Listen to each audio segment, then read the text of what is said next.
Yes, people. We are back live. We are back live for another Premier League fan calling show on the Sarcasm City TV YouTube. So big up to everyone who's locked in. My connection is already moving bookie already. Let me just click in Jez real quick. Jez, what are you telling me? You good? Yeah, man, I'm good. What are you saying? Yeah. I think my connection's moving a bit booky. So if I do, just take over the show. But love to Yeah, everyone no who's worries. already locked in. Make sure you hit the like button on the video. Make sure you share this across all the socials and subscribe to the channel Sarcasm City TV. For those that haven't seen the fan calling shows before, it's open for anybody to call in. So it doesn't matter who you support, whether it's a Premier League club, whether that's a Big Six club, or whether it's another club in the Premier League, whether it's somewhere one of the European leagues of La Liga, Serie A, Eredivisie, Bundesliga, whatever the case may be. So there's only two rules when it comes to the fan calling show, people. Two rules. One, camera must be on, face facing forward. That's not because we care what you look like. We really don't. It's simply for safety protocols. That's all it is. Secondly, when you call in, make sure you know what you want to talk about. So what I'm saying is, don't just call in for the sake of calling in, because I run these fan calling shows on a regular basis. I will continue to drop the link in the chat during the show consistently as well, people. So don't worry about that. And if you are a member of the channel, you will queue jump. So it is first come, first serve, and you got like 5 to 10 minutes to get whatever off your chest. But it is first come, first serve. Unless you're a member, then you will jump to the queue, to the front of the queue. There is the link for the membership is in the pinned comment. But again, run up the likes, please share across the socials and subscribe to the channel Sarcasm City TV. It is rolled to 9K. So make sure you hit the notification bell as well, people. Please make sure you do that. So we're gonna get to the first call. You know what I'm saying? Big supporter of the channel, also part of the Pro Clubs team as well. Very successful Pro Clubs team. Finally got promoted, rolled to Elite Division. God welcome my Don Eli in the building. Yes, Eli, what are you telling me? You good? Yeah, I'm good, brother. How about yourself? Oh, bless, man. You already know. You already know. You know what I'm saying? You know how it is. You know the Already, vibes. already. All good. What do you Good want to luck, talk bro. about, my Don? Yeah, man. What do you want to talk about, my Don? All right, so I just wanted to say one thing, and then I was gonna move on to the main topic. Yeah, cool. What did I tell y'all? I told y'all the last fan calling show. Arsenal ain't the team. They ain't the team. I Don't was say that. telling people they Don't say didn't that. want to listen to me, and now we got packed. Like we got packed. I don't care what people say. I don't care. Oh, but we beat them in possession stats. No, we didn't. Look at the state of that midfield. You had people rolling on the ground all day long. I'm talking about getting bullied, Mm-hmm. and I'm just over here just shaking my head the entire time. Like, what are we doing here? But we move. But that wasn't the main topic. I just wanted to say that. I just wanted to That's say fair. that for all them people that was like, "Oh, we're gonna win the league. We've won this many straight. Oh, we're pretty much the most informed team in the league." Oh, what y'all got to say now? What Yeah. I y'all hear got you. to say now? Big up Steve as well in the cut. What's good? Big Big up, up Steve. Steve. What's Big up good, bro? Steve in the fly top. I like the hat and the top combo. That's a Valencia kit, right? Yeah. Looks fine. Looks fine. I like it. You know what I'm saying? I like the color coordination. But go on, Eli. Carry on. Yeah, and let's see. My main topic of the day is man, what's going on with this league this year, man? Talk about You it. got big teams, you got teams dropping off, you got teams coming up. I was telling people about Aston Villa last year, but they weren't listening to me. I was like, yo, watch out. Emery Mm. is a fantastic manager. I'm sad we got rid of him. We never should have got rid of that man. And Oh, now you would have look at what kept him. he's doing. Oh, I would have kept him, 100%. Okay. 100%, because I could see what he was doing. Like he was trying Mm. to develop a style of play, from, kids that didn't really know what they were doing. It was very disjointed. Mm-hmm. The team wasn't together, and he had to work with that. And he wasn't the best at speaking English, so I felt that he was done a disservice, being made fun of. Like this man has won before he got to Arsenal. He had won the Europa League. So Yeah. y'all should have put some respect on his name because even Arsene Wenger hadn't won in Europe. So it's like, come on now, Yeah. what are we doing here? Give this man Winning some in time. Europe is never a Give this man given. some time. Exactly, that's what I'm saying. And this man has done it consistently. So I'm like, why are people slagging his name off? Like it's not easy to win in Europe, especially True. when you don't have any European pedigree. Like I Especially agree. with like Sevilla. With Sevilla, they don't have the most money in La Liga. They don't have the most money exactly, in whatever, but they have a squad of good players, veterans mainly, some Mhm. younger talent over the years, some outstanding individuals, maybe good goalkeepers and Yep. whatever. Then he did it with Villarreal. Exactly. The same kind of setup, and that was their first Mhm. ever trophy in Villarreal history, that Europa Look at League. that. Look at that. See, Which- look, that's the man we got rid of. And this guy over here, Lego head, this is your king? This is your king? This is what we're doing here? Come on now. Jesus. Come on. Come on now. Nah, but yeah, it's just crazy. The league is moving mad. Arsenal is I don't want to talk about them anymore. We already know what they're about. That's cool, man. It's They- yours. It's weak. fully whatever you want to talk about, Eli. The floor is yours, man. For this segment, the Yeah. floor is yours for the duration of your you call. set the agenda. But yeah, so we all know where Arsenal's about. They're weak in midfield. City also weak in midfield. They finally won a game. Clap, clap, clap, clap, clap. But they are looking very weak. Like you can tell that, you They're not the same know, currently. that experience that they got rid of. Well, they shouldn't have got rid of it. They should have did everything in their power to keep Gundogan. They should have did everything in their power to keep Riyad Mahrez because these games they've been losing have been screaming out for those types of players. You know what I'm saying? I hear you. And I we think they all did. know You know that. what? In the ideal world, I think they did want to keep those players. I think them players just wanted In to an move up. ideal world, you know what they wanted to do? They wanted to, and it's what Real Madrid did with their big three of Kroos, Casemiro, Modric. They brought in Camavinga while those three guys were there. They brought in Chouameni when those three guys were there. They brought in Jude Bellingham when Casemiro left, right? So they Yep. had the core. And Man City have done it before. Fernandinho was in the building when they bought Rodri from Atletico Madrid.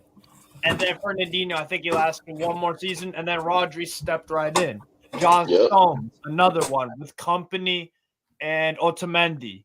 They brought in Stones. It actually took Stones a minute to get used to their system, and that's another thing that I think people don't realize quite yet. Some players don't instantly bang under Pep Guardiola at Man City. That's right. David Silva's first season at Man City was not his greatest season, and he didn't start off, but he got better and better and better because he got more and more and more used to the system and the way they play. Jack Grealish, not an amazing first season. Held bench for a whole year. Improvement, right? And you, Ruben Diaz, I think his first season is actually very good, and then he went on to have another very good season. He's kind of the exception to the rule. Oh, Cancelo when they bought him from Juve, when they swapped him with Danilo. You know, he didn't have a great first season. Second season, one of the best, regarded as one of the best offensive fullbacks on both sides. You could play on both sides, right back, left back, and you could be like, wow, what a player. So, Haaland was also another exception to the rule where they brought him in and he banged in his first season. So I think Kovacic will eventually be a good Man City player because they bought him for a reason. He might flop just because. It might just be one of them, but the probability of that recruitment team and Pep at Man City buying bad players, it's very low. Very low. Yeah, agreed. So Mateus Nunes is still young, right? This kid's even got hits, and some people like he's already a flop. He just hasn't acclimatized. Yeah, he's been injured. Yeah, he's coming back from injury. Yeah. Nobody can tell me that. Nobody can tell me that they can't envision Doku like doing what Leroy Sané did. Nobody can tell me that because he has that talent. It might not happen this year, but next year, would anybody be surprised if we regard him as one of the? He had one of the best seasons in the world in terms of that wing position. If I told you a year from now, we'd be talking about him completely different, more consistent, more goals, assists, more performances, whatever. Nobody could tell me that they'd be surprised if I told you that in a few months we'd be saying that, or a year or whatever. So they just haven't got the best out of him quite yet. But Man City always find a way, and they're gonna go hard. I never count them out. I'm just saying that it's crazy the amount of games that they've been dropping this year. Like we don't hardly ever see that from Man City, but I'm sure once they start getting their players back, once they start clicking again, second half of the season, they're gonna be the team to watch out for. Right now, I think the team that we got to look out for the most is Liverpool, which is the team that nobody's talking about. just because they don't have a DM, just because they don't have Facts. adequate center back cover, doesn't mean Talk about it. that attack they can't outscore you. They will rip you to shreds on that counterattack. Mess with them. They will pack you in five. Five goes easy. Like you got Salah, you got Luis Diaz hasn't had the most amazing season, and I feel like that's due to personal circumstances. You know, he's still recovering from that, from the shock of that, in my opinion. Jota's hurt, but when he's in the team, he's bagging goals for fun. Hakpo, whenever he starts to get back in it. Nunez. What's his name? Nunez. Old Darwin. I call him Aqua Nunez. Because I remember the first season he came, he scored that goal, took off his shirt, all the ladies was drooling, so I call him Aqua Nunez. I'm my life, yo. Yeah, joke, man. I swear, man. Yeah, joke, man. I said that, like, yeah, joke, man. All right, laugh. He also looks like Aquaman, so I guess it does. He also looks like Jason Momoa, so yeah, man. Right. But let's see. Tottenham, I feel like we still got to look out for them because if they go big in January, they might be a problem. Because we saw that kangaroos and sauce. Kangaroo, that's catchy. I ain't gonna lie, that is it.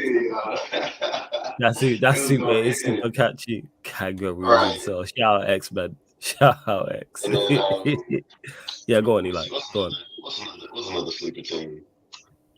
I think you mentioned him because obviously Liverpool. I ain't letting sleep there. I ain't letting Liverpool go under the radar and that. Like they're a good side. I've said this from the start of the season. I think they're the second best side in the league. And if City don't win the league, I think they will win it.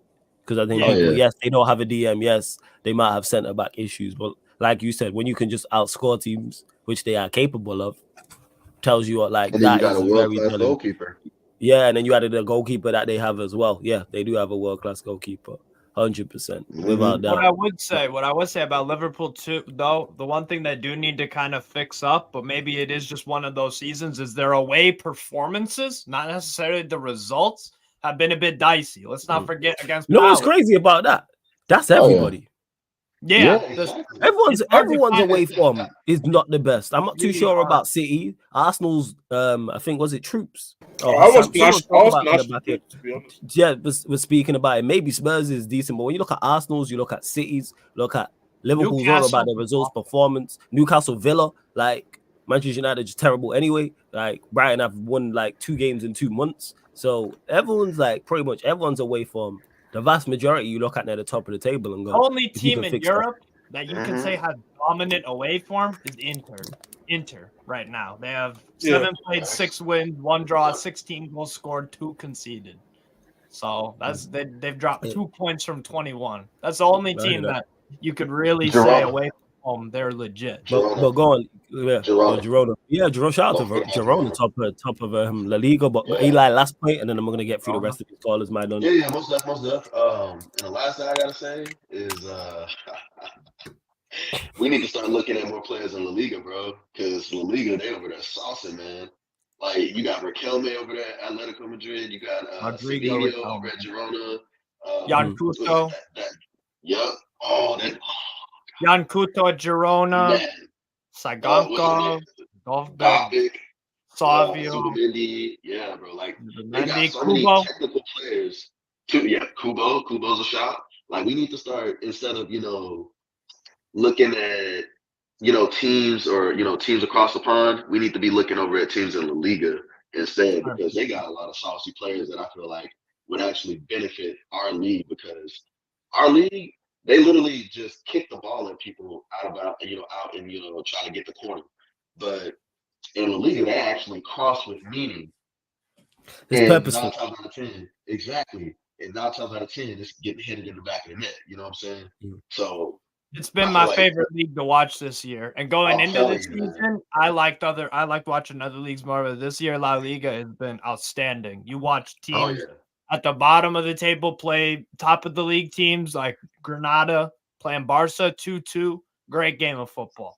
And Granada actually just sold Brian Zaragoza to Bayern, a 22-year-old winger, for some coin as well. Even Bayern are getting in the La Liga act.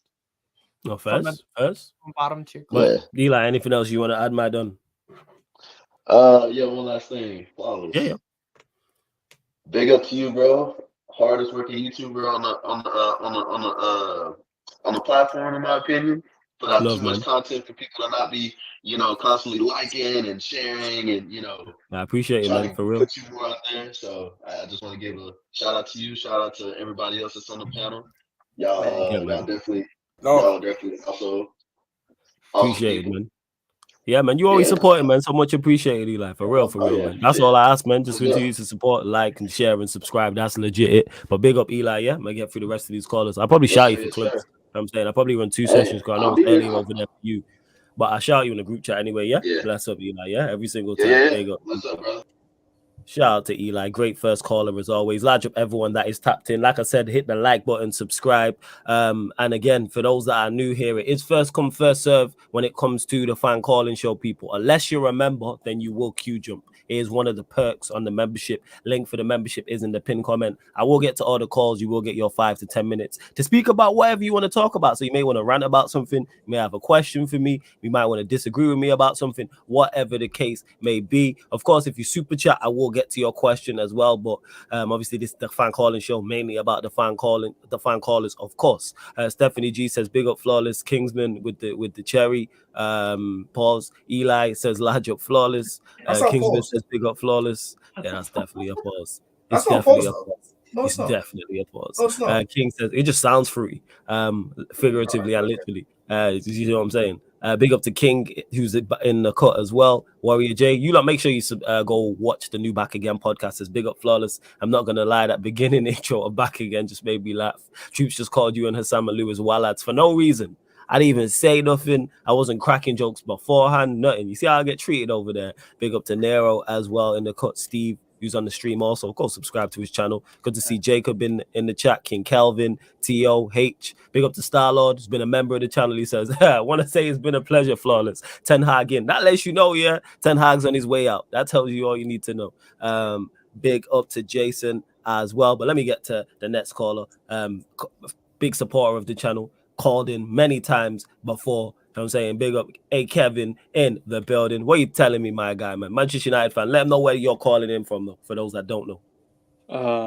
So I'm Kevin. I'm calling in from Thailand. Love that. 12:30 in the morning now. But always ready to call in whenever I like, Flawless. You're a massive hard worker, and thank you. I love your channel, bro. And big up Strasbourg Steve, big up Jez, big up Victor. Hey. Never spoken to Strasbourg Steve before, but hopefully we can, converse today. Yeah. Niggas not gonna say hi to me, no. Sorry? He said big up all the panel, but you know what? Fuck you, Victor. How about that?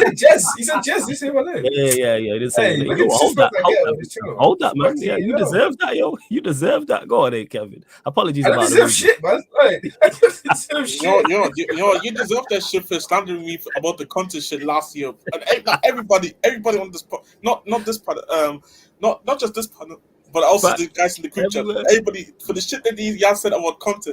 I went back before I let this call and speak. Look, sorry, but I had to let this audio pause. Sorry, but the way Eddie was talking of the most in that, because I went back the other day on the Marseille shoot. The way Eddie was saying, back the manager and shit. Hey, if I catch, I need to actually catch Eddie. The moment I catch him about, I'm not addressing for that bullshit that he did. Nah. I'm sorry. But sorry. No. You went on your right. No. Let me talk. Don't act like you didn't deserve it, nigga. Don't act like you didn't deserve it. Like you ain't betrayed everyone in the team. Don't act like you did. Stop playing the victim. I'm not letting you get it. I'm not letting you get it. The exact same year you tried with no, nigga, I ain't hearing it. You deserve Modric. You deserve Caicedo. No, you deserve Modric. You deserve Nicholas Babylon Jackson. You deserve Pochettino. That fuck prick. Anyway, you try to play the victim card as much as you want, but don't pretend like you did deserve it. Oh, you better let me show. Hey, to everyone watching, this is sarcasm city, and I'm not sure. Yes, it is. Sorry, hey, Kevin, go on, man. It's cool, man. It's cool. I love the banter, man. I love the banter. What do you want to talk about? I want to ask you something, Strasbourg Steve. Why do you call yourself that, Strasbourg Steve? Are you a Strasbourg fan or just yes. the name? Yeah. Strasbourg, Racing Club Strasbourg's my favorite club because my great grandparents were from Alsace-Lorraine, so the region of France is Strasbourg. So big up, man. You always follow your roots in that, but like, yeah. Man United, bro. We need to have a serious conversation about this manager, bro, because I'm actually like to the point where I don't think he can manage a big club from now on anymore. I think Manchester United should be his last big job. Because really, he like Rand said before, if you can't manage big players, you don't deserve to manage a big club. This guy can't even manage Casemiro, Varane, and Ronaldo. If you can't deal with big egos, why are you here? If you're managing young players, you should have just stayed at Ajax because you were doing a good job over there. Because why would you come to Man United and now just ruin everything that we're doing? You have big players like Casemiro, Varane, Ronaldo, and then Sancho. Well, I'm not sure if Sancho would be called a big player, but he's on high wages, so let's just say he is a big. Yeah, you can call him high profile. You can say that. He's very well known. You can call him high profile. Known, yeah. The way he's treating Jadon Sancho right now is just absolutely disgusting.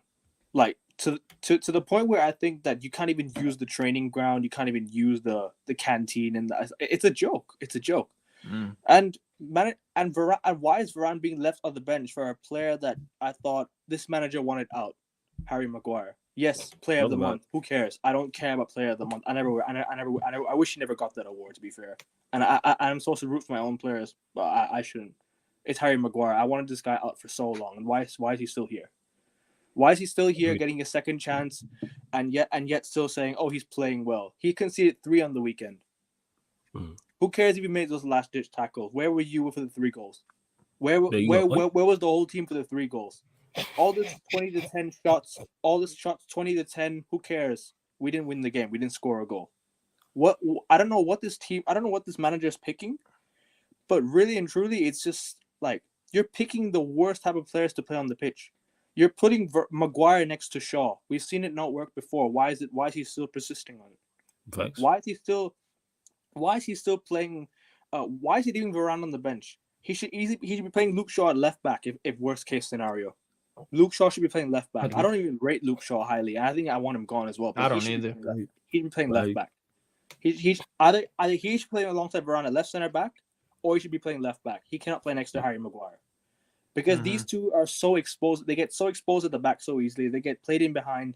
Maguire was caught napping a few times against Chelsea in the first 5 minutes or something. I'm not sure, but Maguire has made some sloppy mistakes, man. And he's been a part of the biggest disgraceful results over the years. And captain material, he was never captain material for me. The way he spoke out, I'm here, I'm supposed to be playing. No, you're not supposed to be playing, bro. You're not good enough. Maguire is not good enough. Bruno Fernandes, bro, this guy, man, he ducked out. I tell you that yellow card. Talk about it. I know what he was going to say. So you convinced that he got it on purpose? Okay, first. Probably. Yeah, I'm not even disputing it. This guy always moans, bro. He always talks. He doesn't talk from his mouth, bro. I swear. You know what the crazy? I was just gonna say real quick about Bruno Fernandes' captaincy. I've seen some United fans try to justify his captaincy. Well, Roy Keane did it. Roy Keane was a nuisance to the refs. Not when the play was still in play. When the play was over, he would go over and berate the ref. Not when the play was still going. I watched the Bournemouth game, bro, just like you guys did. This dude was screaming and yelling and throwing a tantrum, and the play was not stopped. The play was not stopped. It's like getting a technical foul in the whistle. NBA. Pretty much. Yeah. Pretty much like getting a technical foul in the NBA, bro. He gave up. And that's not the first time we've seen this. That's why people don't think he's leader material. Because Roy Keane, I didn't even watch a minute of Roy Keane. I did not watch a minute of Roy Keane. I started watching football in 2014, so I don't know what he was like. But I highly doubt, I've never heard people say Roy Keane was the type of captain to bitch and moan when the play don't get mistaken. Roy Keane, one of my favorite. But he never did it when the play was going on. And he never stopped. What people are forgetting as well with Roy Keane is he was an exceptional footballer. So you know what you do when you're an exceptional footballer. We talk about credit in the bank all the time. When you are a needle mover and a difference maker, guess what? We put up with you shutting up with the ref. Because when he was shouting at the ref, for those that don't know, it was actually for a reason. He wasn't just complaining. He was trying to badger the ref into making the decision for Manchester United. And many refs have spoken about being intimidated and giving favorable decisions to Manchester United because of him. Because he knows if he shouts at a ref, there's pictures of him screaming at many refs, because he's trying to gain an advantage for himself and gain an advantage for the team. Yeah, and people, whether you like it or not, it worked. It worked. When people talk about United, he's a serial winner. But he didn't. Yeah, absolutely. He didn't do it when they were getting counterattacked. Yeah. Oh yeah, facts. Because if they were getting counterattacked, he would go chasing. He'd go berate the ref after the play was dead. Don't get it mistaken, I'm assuming. But he didn't do it when the play was not dead. He played to the whistle. Bruno Fernandes, for you guys, doesn't play to the whistle. Let me show you a picture. He tries to get the play called dead by complaining, and that don't work.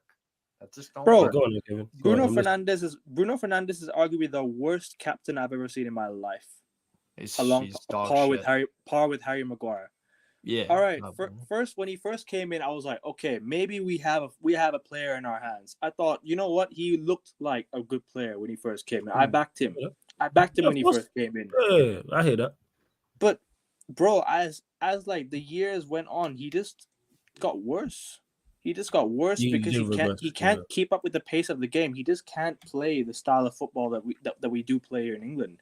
The guy is not a top class footballer because of the role he's been given to play in this league. He's not even playing properly. I don't know how to say it, but how is he getting away with it week in, week out? How is he getting away with these long balls, these whinging and moaning? But when Jadon Sancho comes out and speaks out against the manager, or supposedly so, favoritism.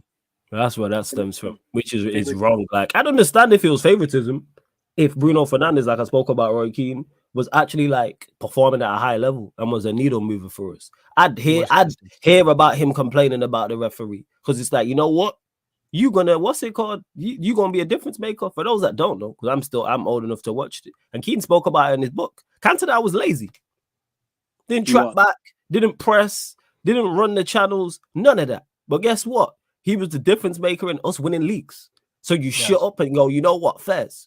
Like I said, Keane spoke about this in his book verbatim, the first one, where he said he'd be shouting at him for something, and then before he's even finished, even Sir Alex, he'd score a goal. This football club posted his stats on the weekend, and I'm like, what are you doing? Wait, what stats did they post? I didn't know this. This man, social media team is a disgrace as well. I have to call Hey, United, if you need a social media team, shout me, man. I got the best PR. I might unfollow them soon. You know, that's how much they piss me off. Free me an extra follower. But I mean, yeah. The way these tacticals go on about him, like they post all his chance creation, bro. It's the same as key passes. I make a pass to you, take a shot. That's a key pass. That's a chance. Yeah. Facts. Literally, which I is just have to pass it to you and you shoot, and that's a chance created. Yeah, 100%. Anyone can do that. Like, yes, I swear, like, well, we're not talking about Wayne Rooney's chance creation when we were winning league titles. No, we were talking about how many trophies we were winning. We don't care about chance creation. We were never talking about. We never talked about how much. Say it louder for the people in the back. Facts. People need to know this, bro. Because Bruno Fernandes is just a stat merchant. That's how we say. He's and his stats aren't even that good. They're not even that great. They're not even that great. Bro, not even exceptional for they, Kevin. Go on, bad guy. You were on Sava's 10 quick fire questions, and you said we need to remove stats as well, right? I think you said we need to remove stats. Nah, stands. I was talking about player stands. Oh, not player stands. I keep saying that. But the fans who are stands. Yeah. Player FCs. Bruno stands are posting his stats.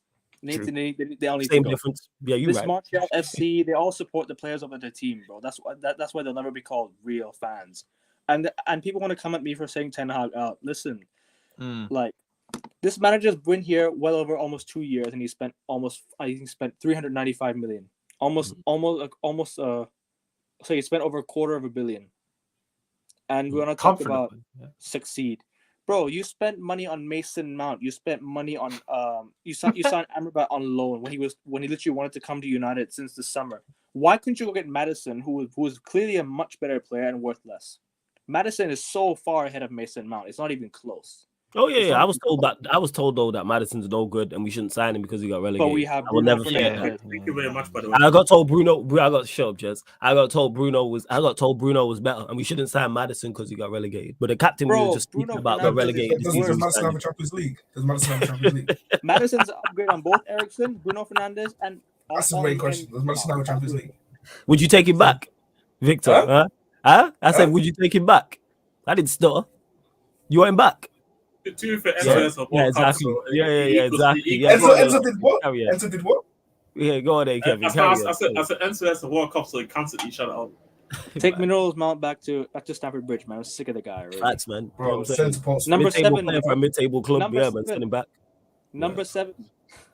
Bro, the shirt that I'm wearing has got the number of the greatest player of all time. I couldn't care less what anyone said. CR7. Ronaldo's the GOAT for me, man. I don't care. Yeah, man. Anyways, Same. Yeah, it's going there, Kevin. Last point, and then I'm gonna get through the rest of these calls. Let's go, my guy. Man. But yeah, we are a mess, man. This is the biggest week ahead of the season, and the most worrying week as well, because we got Bayern at home, Liverpool. Fasten your seatbelts, people. Dark times. What's the aggregate score of both games? What's the aggregate score, Kevin? What's the aggregate score? 2-1. We'll be lucky to concede 15 goals. In between we could get spooky. Yeah, it could really. Bro, if you play Maguire and Evans at the back against Bayern, oh my god, it could get spooky. Leroy Sané, Serge Gnabry running strings around these lot, man. Gnabry's injured. He's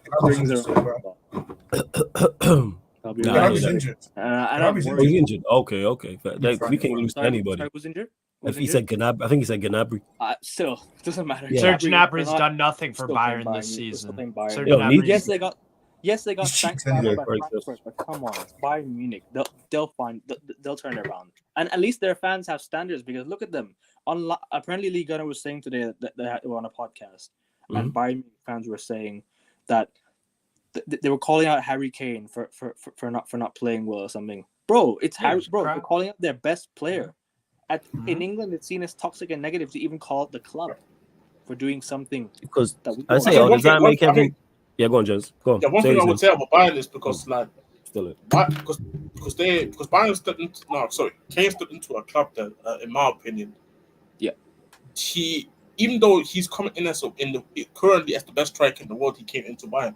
But for Bayern fans, I like, who the fuck are you? Like, this is their mentality. Because I talked about when he joined and they won the cup. When they won that cup, the Community Shield in Germany. Steve, you're so shameless, bro. You had to get that Bayern shirt out, didn't you? Hey, come on, shout out to Steve there. But now he was talking about, and I remember the media, they were cussing Kane straight away when they didn't want the Community Shield, and nobody really gives a fuck about the Community Shield, but Bayern fans do, and it's just the mentality over there, and it's just the standards, and so I feel like it's about winning only, bro. Winning only because they win every year. And Man United haven't won for a long time, hence why the standards have dropped at this football club. So if we were winning, I bet you our fans would probably have standards. Man City win a trophy every year, or at least 1 or 2 trophies every year. It doesn't matter what they win something every year. What it's going to be, they'll probably win something this year still. Even if they don't win the Premier League, they'll probably win something this year outside of the Prem. I'm telling you, bro, because Man City fans know that their aim is to win trophies. Talk about Arsenal fans last year, and I wanted Arsenal to win the league last year because I didn't want City to win the league. Yeah. Mm-hmm. Arsenal fans were happy accepting second place last year. For what? You didn't win the league. You didn't win anything else. You said better. You said bigger fish to fry. You said let's drop out of every trophy. Robbie was saying on AFTV, it's a blessing we're out of the Europa League. Really? You didn't win anything last year. Blessing? Really? But hopefully someone stops City and Liverpool, man. They're gonna go on a mad one. It might be Villa. Positive mania. It will be my second team in the Prem, so hopefully Aston Villa. But I doubt it. Highly doubt it. Where they are. Great call as always, my guy. Continue to support, man. Yeah? Oh yeah, go on, ask him. Yeah. Go. You supporting the NBA team? You supporting the NBA team? Who, me? Yeah. Chicago. Yeah, I'm a Chicago Bulls fan. That's why I got the White Sox. I'm from Chicago, so I support all the crappy Chicago teams. It's real fun. So no wonder I became a football fan. The Bears are okay. Justin Fields. Yeah, Bears are okay. I guess. I mean, we're gonna blow the number 1 pick coming up on somebody else. I mean, we're just a horribly run organization. So I just watch. Just Did anyone watch the in-season tournament that day? The Lakers winning my God. so-called championship. Yeah, Shout out to the Lakers, man. The Shout out to Mickey, the team that was the over Mickey you. Mouse trophy. Screw the that's Lakers. the only man. type of winning. It's- That's the only type of winning that Fator's gonna experience. That ain't even the Cowboy Cup. Weak ass trophy, bro. Fake Fuck all that. championship. It's a fake championship, bro. That's the only winning. More Mickey Mouse than the Disneyland Championship. That's all I have to say.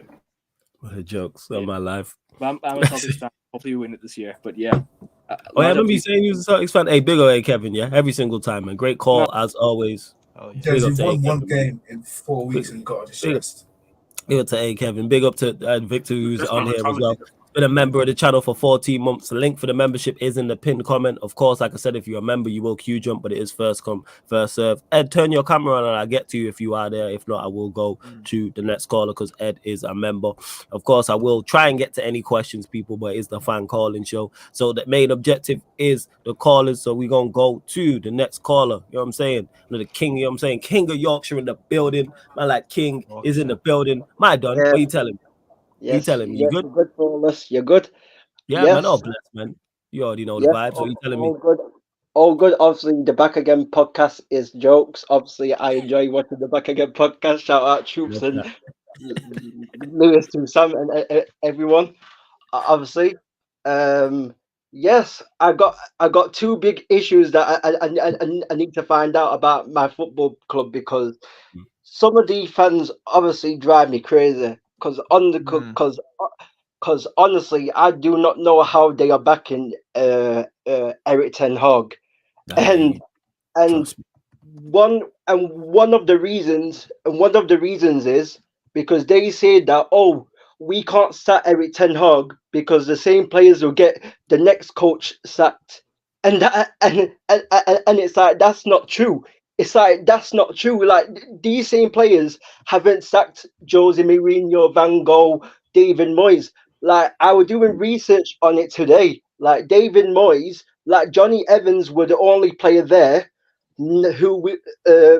Johnny Evans is the only player there who was in David Moyes' squad. Talk to these people, man. You know what I'm saying? Because these people to be talking without doing their research. Go on, carry on, King. Carry on. Johnny Evans was the only player in David Moyes' squad. So what are we talking about? And also, Jose, I think six players are here now when Jose Mourinho was in charge, and 5 players were there when Van Gaal was in charge. So what are we talking about? We are talking. It's like these United fans act like these players have been there for decades and decades and decades. They haven't. Like Eric Ten Hag. Say it louder for the people in the back. Carry on. Eric Ten Hag has brought 9 of his own permanent signings, and he's brought in 2 of his 2 or 3 loan players. And he also likes playing Bruno Fernandes and Marcus Rashford and all these other favourites. And when I mentioned about apparently the same players get the manager sacked, Anthony Martial does not get the same manager sacked all over again. He does not.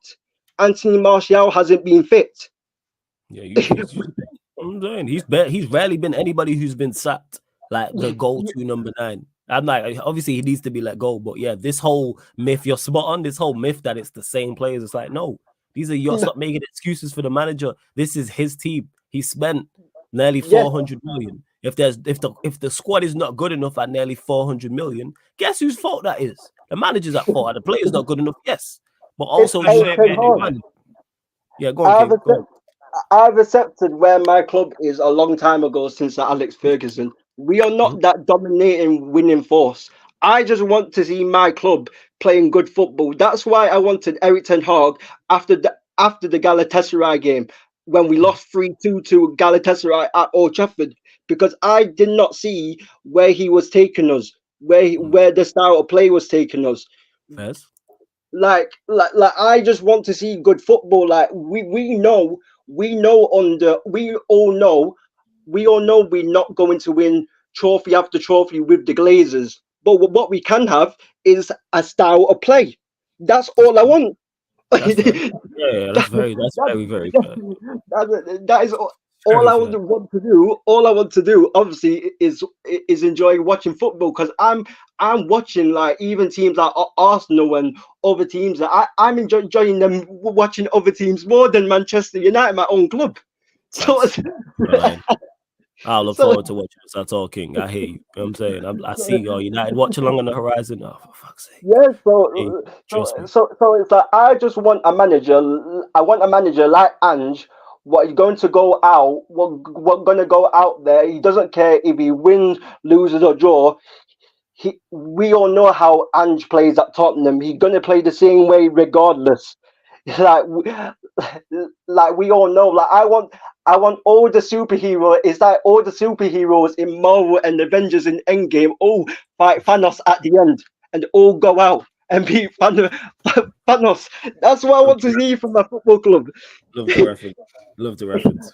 For real. I hear you. Yeah, the side floor is so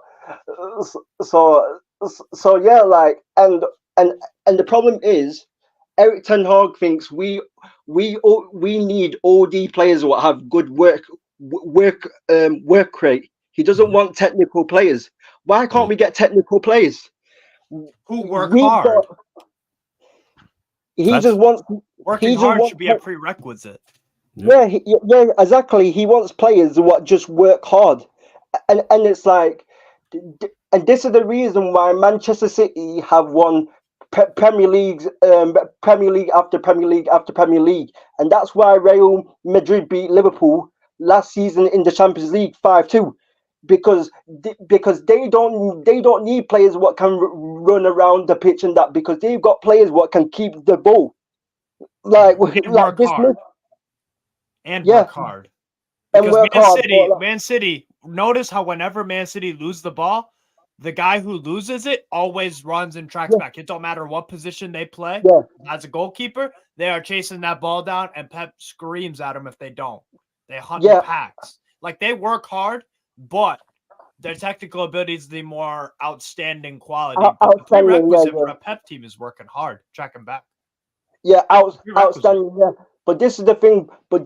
I understand that. But how many times do Man City give the ball away compared to us? Like Man City don't give the ball away that often. This is what I'm trying to say. So when you've got players, when you've got a team what can just keep the ball for like 80 minutes or 70 or 60 minutes, you don't need all these work rate players what just run around. Like, you know what? We'll carry on. Go on. Obviously, a lot of people don't like to hear that, and that's why I've said people like Bruno Fernandes is not good enough for the football club because he can't keep the ball. This man is our captain. I said it already. This man. Right, we think he's Ghost from Power. We think he's Goku of Dragon Ball Z. That's what we think. This is what I'm trying to say. Our fans talk about him like he is Ghost from Power, or he is Goku from Dragon Ball Z. I hear you. Like Garnacho, like I saw Rio Ferdinand talking about Garnacho, saying, "Oh, Garnacho going to be a superstar. He's a real deal. All this and that." Like, bro, why are we hyping these players? Like, desperation. Yeah, like it's gonna get to a point. And like it's gonna get to a point where we're gonna overhype all these other players, and we're going to build them back, and we're going to knock them back down again. That's what's gonna happen. Right. So. What you say? Trust me, King. You had a lot to get off your chest. Yeah, go on, carry on, man. Carry on. I had to just get.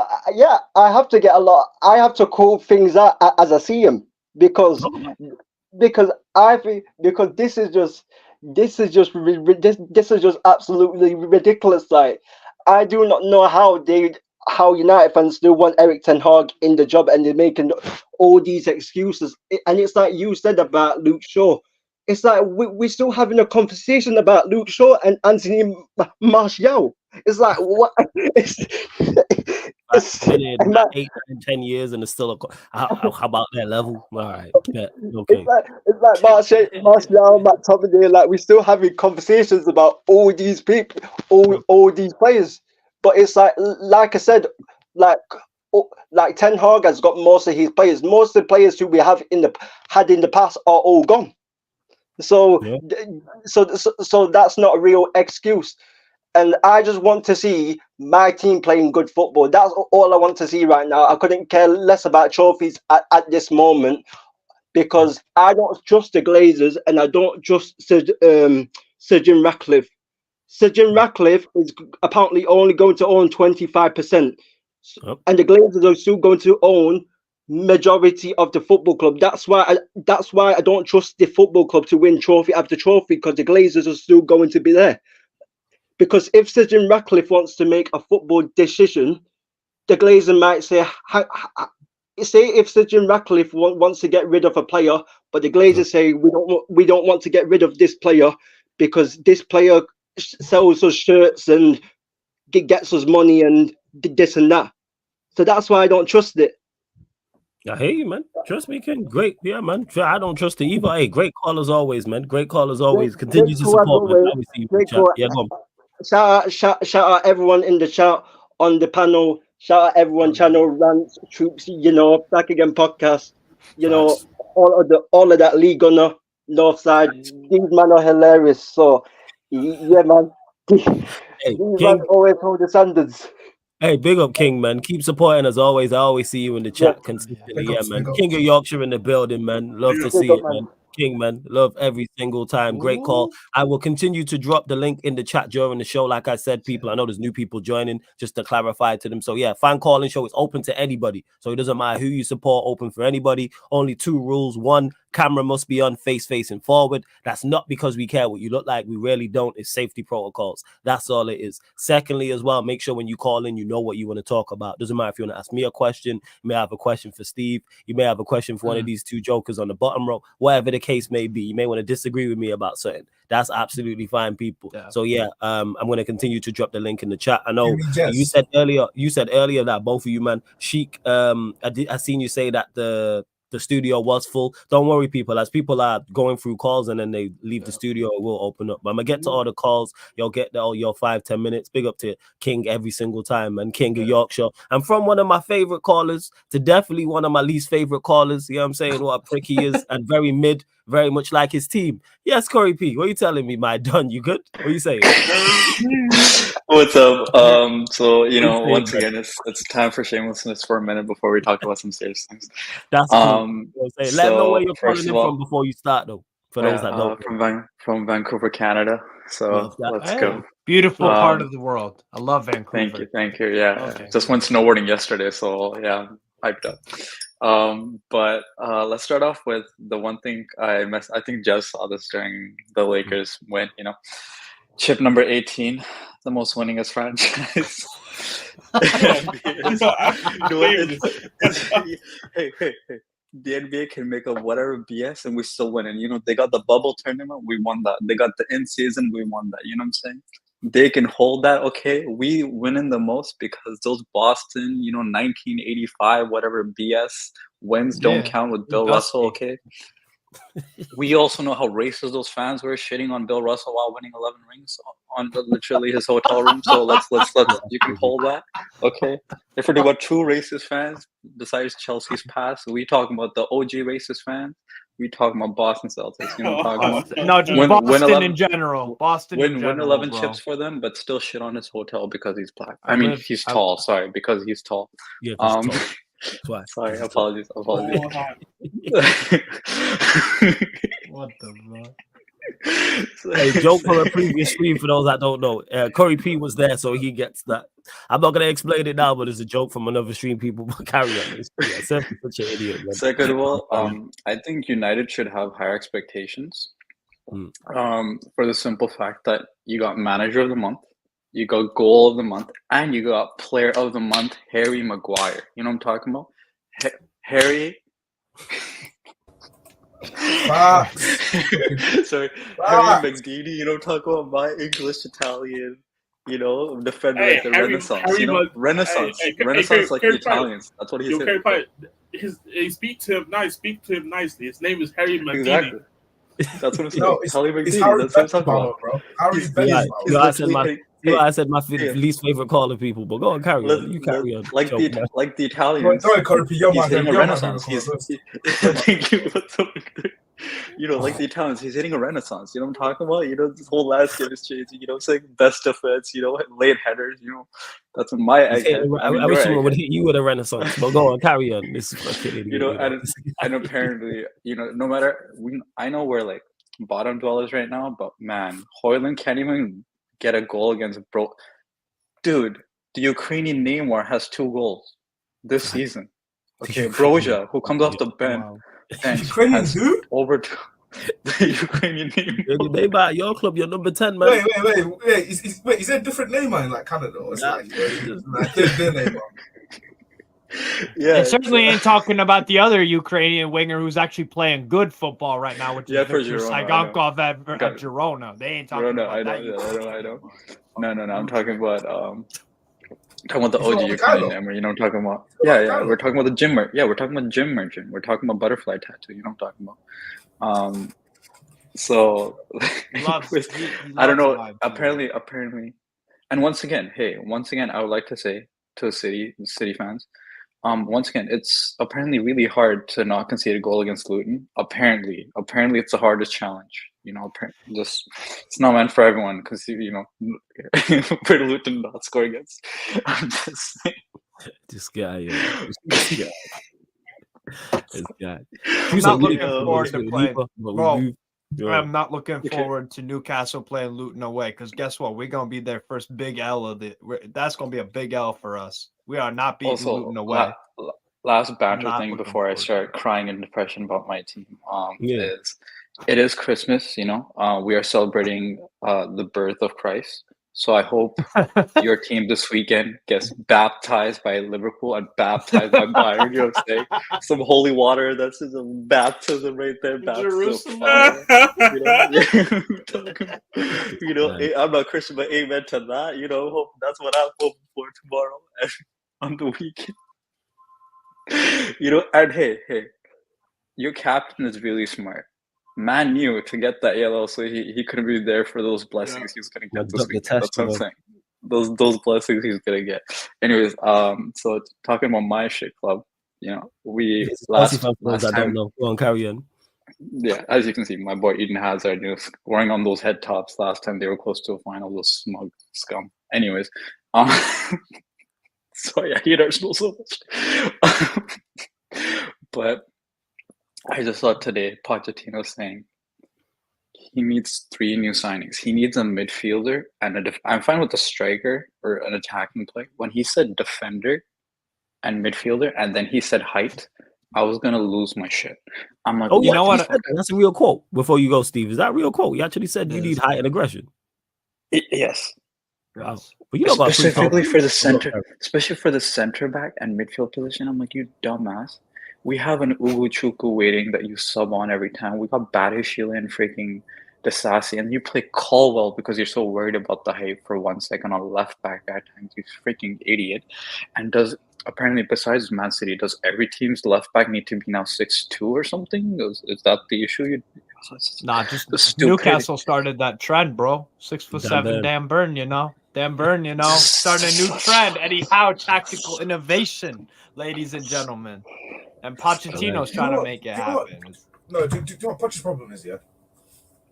Everything. Sorry. He's in that 10 era where he's just rattled. Like anything he says just makes no sense.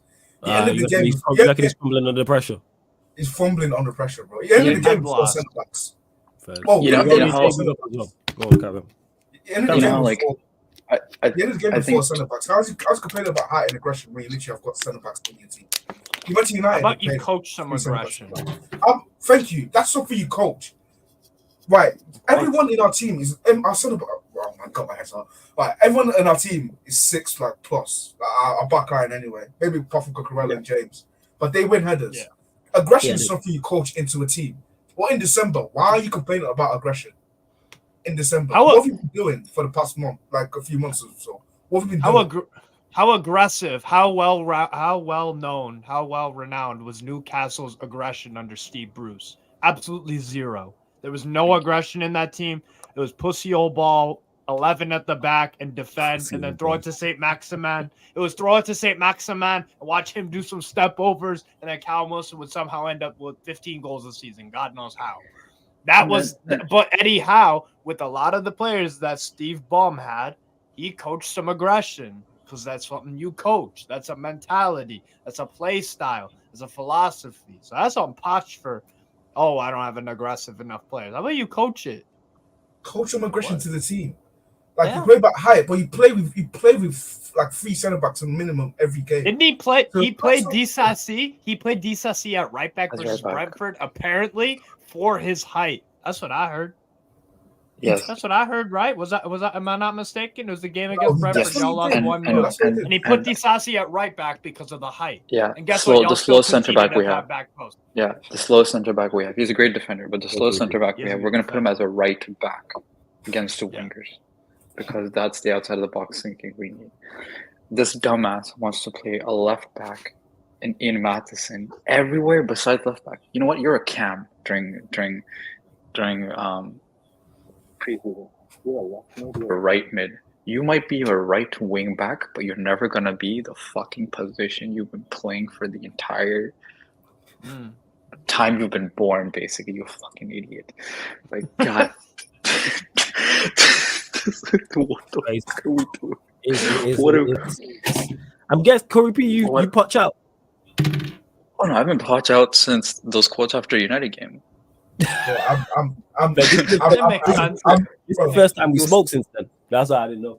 Yeah. I'm everybody out. I need everyone to go. Oh, you want Victor, remember I said on Brazil stream and on Ahmed's stream, we're run by idiots top to bottom. Yeah, everybody needs to go. Like, so you don't like the owners? Everybody. Well, here's the weird position, right? It's like they're investing the money, but they don't know how to properly invest it. That's the issue we're dealing with right now with them. So I wouldn't say I'm like owners out. Plus, we can't kick them out for the next 10 years, right? They can't even take money out technically in a way. Dividends. I know Victor was having a back and forth on dividends and stuff like that in a sense.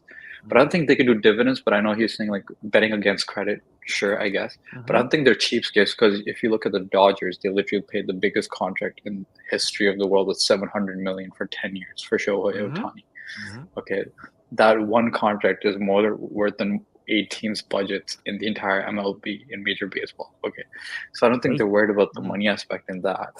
But I think they're trying to once again import those models with this whole like draft system. I'm like, guys, we have youth players. That's great. These youth players aren't worth a quote unquote draft pick. Okay, we can't trade these later for like an experienced player. We can't put 3 young players, package them in a deal, and then trade like Man City for Rodri or some shit. I don't know what they're doing with Youth FC with like 20 signings.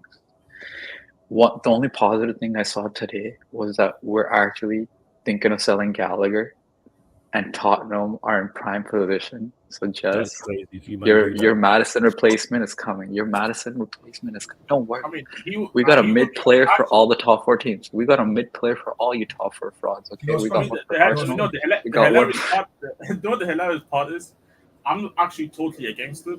That's the hilarious part. It's more so that it's more so that first and foremost because he wouldn't be a starter at our football club. So 1 and 2 also. I feel like we need to get some more homegrown players, even though we could get cheaper ones. But I'm actually not as angry as other people. Hey, I'm glad about that. You know, I'm happy about that just because Madison's a great player, but he has the Reece James effect of being made of glass. So you know, Gallagher on the 10 FC coming in real soon. Don't worry, buddy. Don't worry. That Reece James, he just got the light skin problem. There you go. You know what? Just like Callum Wilson and Mings, and I heard that last night. I know. I heard that yesterday. You imagine blaming that like there is a there is a light skin players who play week in week out. You better idiots. I'm just saying that there's a common theme there. By the idiots, I'm not lying. No, I get it. No, you know what? That's a good point, especially like how Ghanaians bottle everything over in football. So it's the same problem. I get it. It's all good. Hey,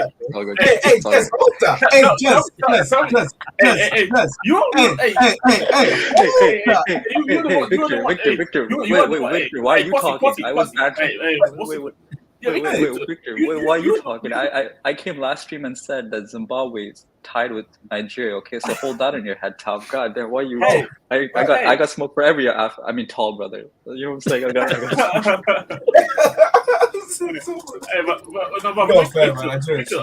Victor, talk to us nicely. We got more AFCON than you bum ass countries. So hold up.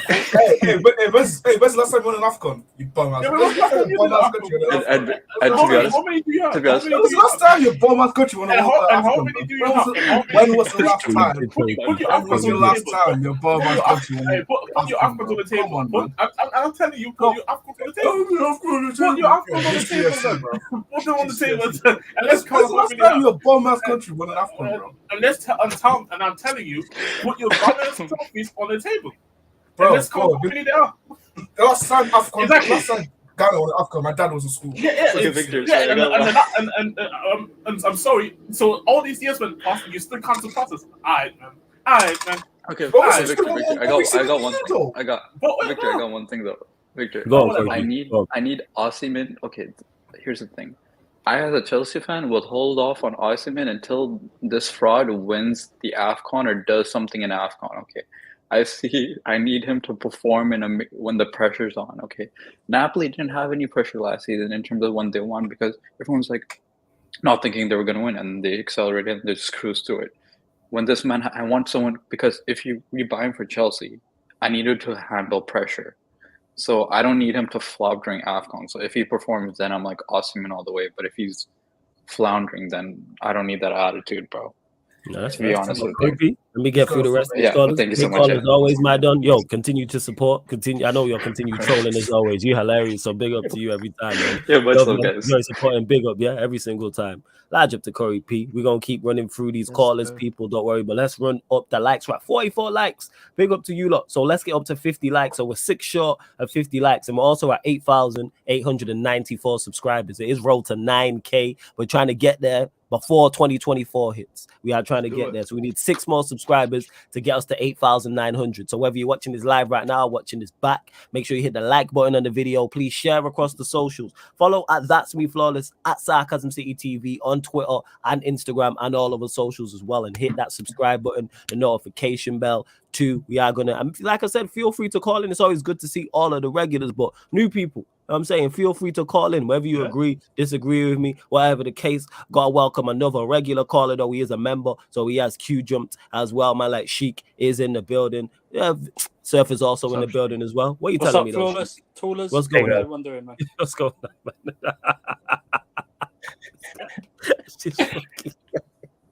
For those that get the joke, you like what did I say? It's just Tallest just makes me laugh. Yo, that is hilarious. Oh, I'm crying tears. Yeah, go on, Sheik. My bad. What do you want to talk about, fam? Yeah. Well, first of all, big up to all you guys. But yeah, man, I want to bring up some quotes real quick that I just woke up and I saw, and it had me fuming. And it's from our manager. So let's start off with the first one, right? So he's talking about the Bayern game, and he says, "We are able to beat any opponent. Tomorrow we have to win. We can do it. The game against Chelsea and Everton, even against Galatasaray, the team can perform at really high levels. I'm sure we are very good." That's the first one. The second one, Old Trafford is not a nice place to come for an opponent. As long as I'm here, we are together. We have to energize him. What the fuck are you talking about? What are you talking about when Bournemouth came? Where was all that when Bournemouth came this past weekend? Old Trafford is not nice for any opponent. Bro, you just held 3. You could have held 5. 2 were disallowed. Shout out Bournemouth. Like, he's still eating cherries right now, man. Hey, wait, all you men are below us, so you lot are all scrubs, but go on, carry on. Whoa. I'm ahead. What are you talking about? Yeah. You know, he's a scrub anyway. You know what I'm saying? So you know. At least my manager didn't call our team mid-table, so yeah. Let Sheik speak, man. Let Sheik speak. Yeah, no, but seriously, man, like, you interrupted him. Yeah, what he is took going me. on? So why's my club getting That smoked? was flawless. That was flawless. Hey, Suffer, that's no team racist. That was flawless. Shut up, man. It's such a life, yo. Oh, but yeah. Go Hey. on, Sheik. Go on. No, this is great, bro. I needed this because this shit had me fuming. Like, I don't know what to say about this manager anymore, bro. Like, I hope this Saturday, this Liverpool game, like, I hope it's the end all. I hope this is the last week with this manager. It's Sunday. This Sunday, my bad. Yeah, sorry, this Sunday. So I hope. I know you want it early to get it over with, but it's I do it today. Like, I do it today. Like, yeah. I'd have them play Liverpool and Bayern back-to-back days. They'd fucking do it. Yeah. Yeah, no. Replay the Bournemouth game too. 3 days in a row. Replay the Bournemouth game too at their stadium. I'll get packed there as well. So like, yeah, fuck it. But yeah, man, I'm beyond done with this manager, bro. Like I can't keep seeing this shit anymore. Like I keep seeing him go away from whatever he said he wanted to do in the first place. Like you talked about playing transitional football. Look at the players that you've signed. We had moments of transitional football with Eriksen, Bruno, and Casemiro. Casemiro was our stability. Eriksen was a ball mover because Bruno can't do that shit. And Bruno is just Bruno. You know, where moments where he shows up. We're lucky. But yeah, transitional wise, we moved the ball well. I can bring up some clips from the Barcelona game away. We actually played really well in terms of movement. That game. And the way that we were moving the ball, like that was brilliant. But where is that this season? Like you were supposed to upgrade. You were supposed to buy better players. You signed fucking Mason Mount. Like what are you like? What is going on, bro? Like, man, I'm like I said, I'm beyond words with this shit. Like Chelsea fans, like, damn, whatever y'all going through, that shit's worse. I know, but man, like, there's nothing. This shit that I've been feeling with this club since this season has pretty much started is like it's unbearable, bro. Like I keep seeing mediocrity every fucking week, and it's not like he hasn't performed with these players. You did the job last season. So what is wrong this season? If anything, like I said, you should have bought the better players and you should have performed a little bit better. I'm not expecting him to challenge for the title in the second season, but I wanted to see signs of progression because you already showed progression in the first season. Now we need to go better and better than that. But we're going backwards. We're at day one now with the way that we play. We have to start again. We have to build everything up again. Our players are not, gelling with each other and stuff like that. Some of them don't want to be here. Some of them are being, like just away from the team by the manager for whatever reason. Everything is just fucked. We are fucked. Like that's just it's simple as that. It's really that's just what it is. I really don't think any other manager can come and fix this shit, man. Like, really, what are these players that we have right now? Some of them have been here for 6-7 years, and Luke Shaw been here for 10 years, and he's had 4 months of good performances, and we called him Shaberto Carlos for that. That's what we called him. Yeah, man. He scored 1 goal at the Etihad and won it, and that game wasn't even like nothing for us. City had already basically won the league, and we were hyping him up for that. So like this is where we're at the moment, and honestly, bro, we just gotta accept it. Like I don't know, we just gotta accept it. At least our manager's not coming out and say that we're a mid-table club, but it's just where we are, man, at the moment. Like that's little victories, trajectory that we're going at the moment. That's legit. I don't know, Timo. I don't know why you wilding in the chat, but the space and the panel. I don't know what you talking about, and that's an AO and a pause. And I don't know why I'm saying this like I'm shocked because it's you. I just big up Timo. I have no idea what he's going on about. If any of you lot can bring me some context to this, as he said something in the group chat, I don't know what's going on. I don't know if Chelsea have just finally broken him. I don't know what it is. But yeah, go on, carry on, Sheik. Yeah, man. I mean, it's just this is the thing. So he keeps saying we have to win tomorrow. The thing is, it's not even if we win tomorrow. It's dependent on the other result as well. And the whole reason that we're in this situation is because of you. Like you're the reason we're in this situation at the moment. How are you gonna hold 3 goals in every away game that we've played in the Champions League? That's ridiculous. Like Sir Alex has had some bad ones. I remember 11-12, we crashed out and went in the Europa League, but it wasn't like that. It wasn't like this. We weren't conceding goals left and right the way that we are right now. And you guys remember our defense last year, like at home. It was the bedrock of our team. It was the bedrock of our team. And now Bournemouth can come and score 3 on us, and Brighton can come and score 3 on us, and Newcastle can come and score 3 on us. Like we're just giving away goals. Like it's Christmas already, bro. Like we're just giving away goals. Yeah. Everybody gets a goal. Everybody gets to go. Shout out. It's like Oprah Winfrey giving away that's cards. exactly what You it is, get a yeah, goal. man. You get a goal. Hey, we are in the mud. Chelsea's in the swamp, but we are in the mud. Yes, facts. That's why I read. Yeah, someone tweeted me about that. I was like, oh, at least we're mud brothers. I was like, we are not the same. Don't do that. We are in the mud. We are in the swamp. Yes. How are you feeling, Flawless? About tomorrow? About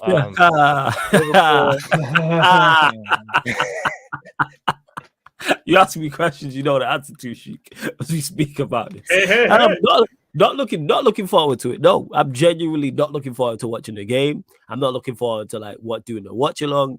Because I know I'll be there for all the stuff. I know.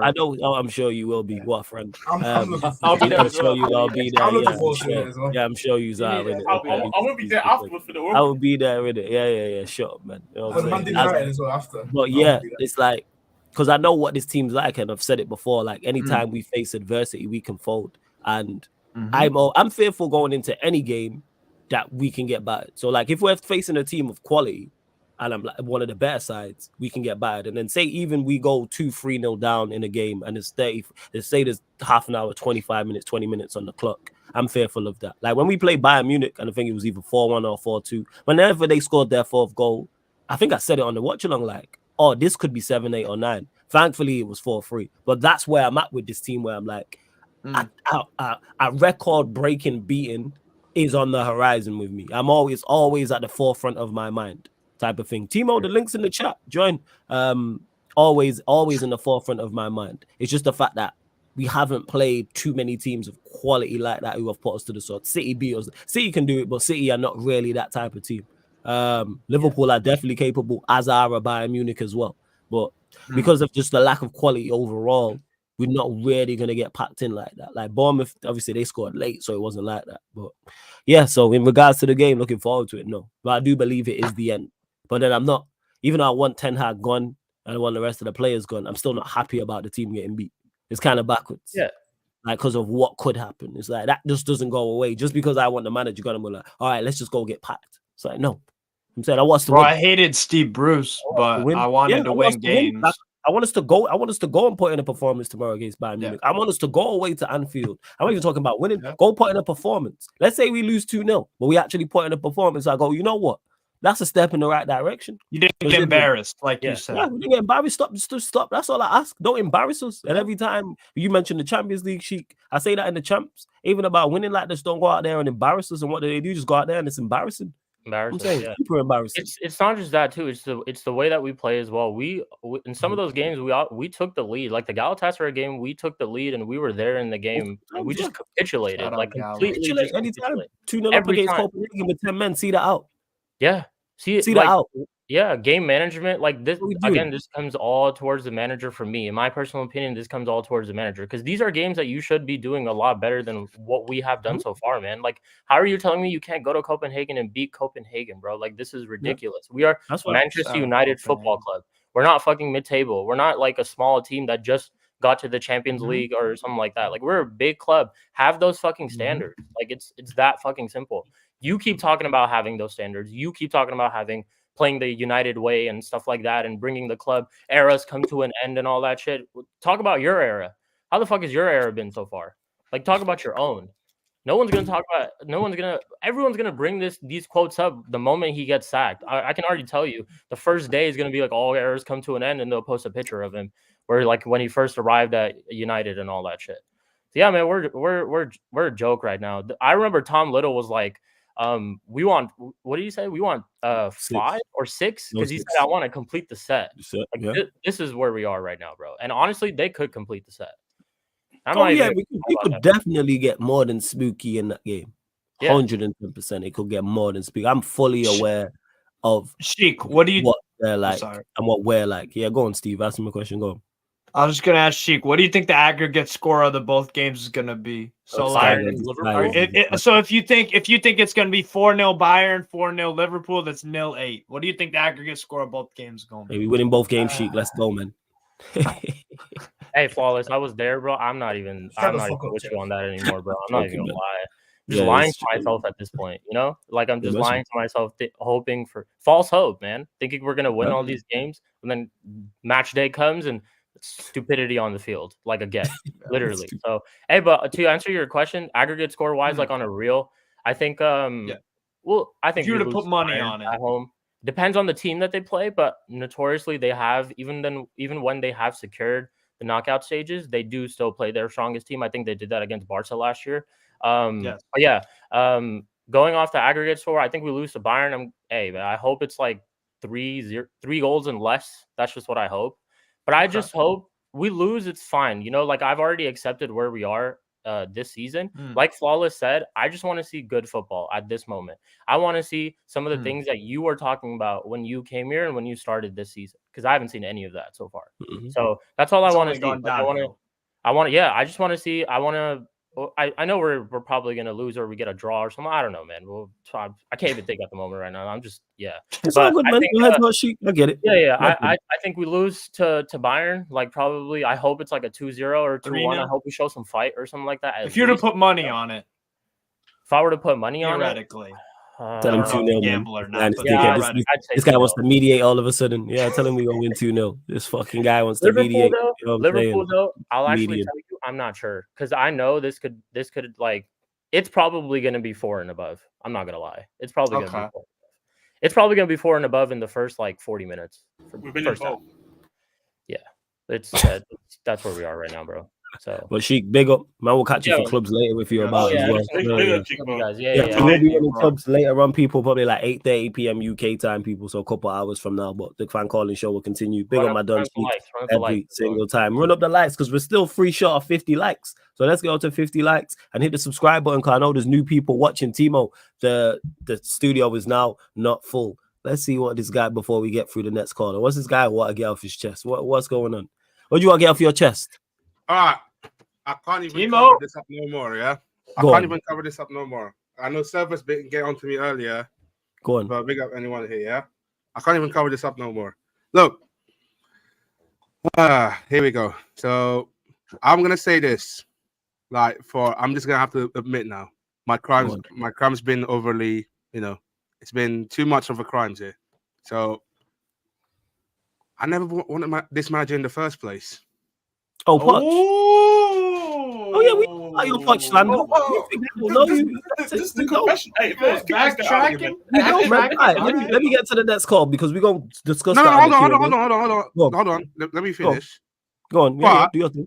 For the sake of getting late with someone, that's why I wanted him in the beginning. You know what? No way! You know what? I ain't gonna lie. I respect it.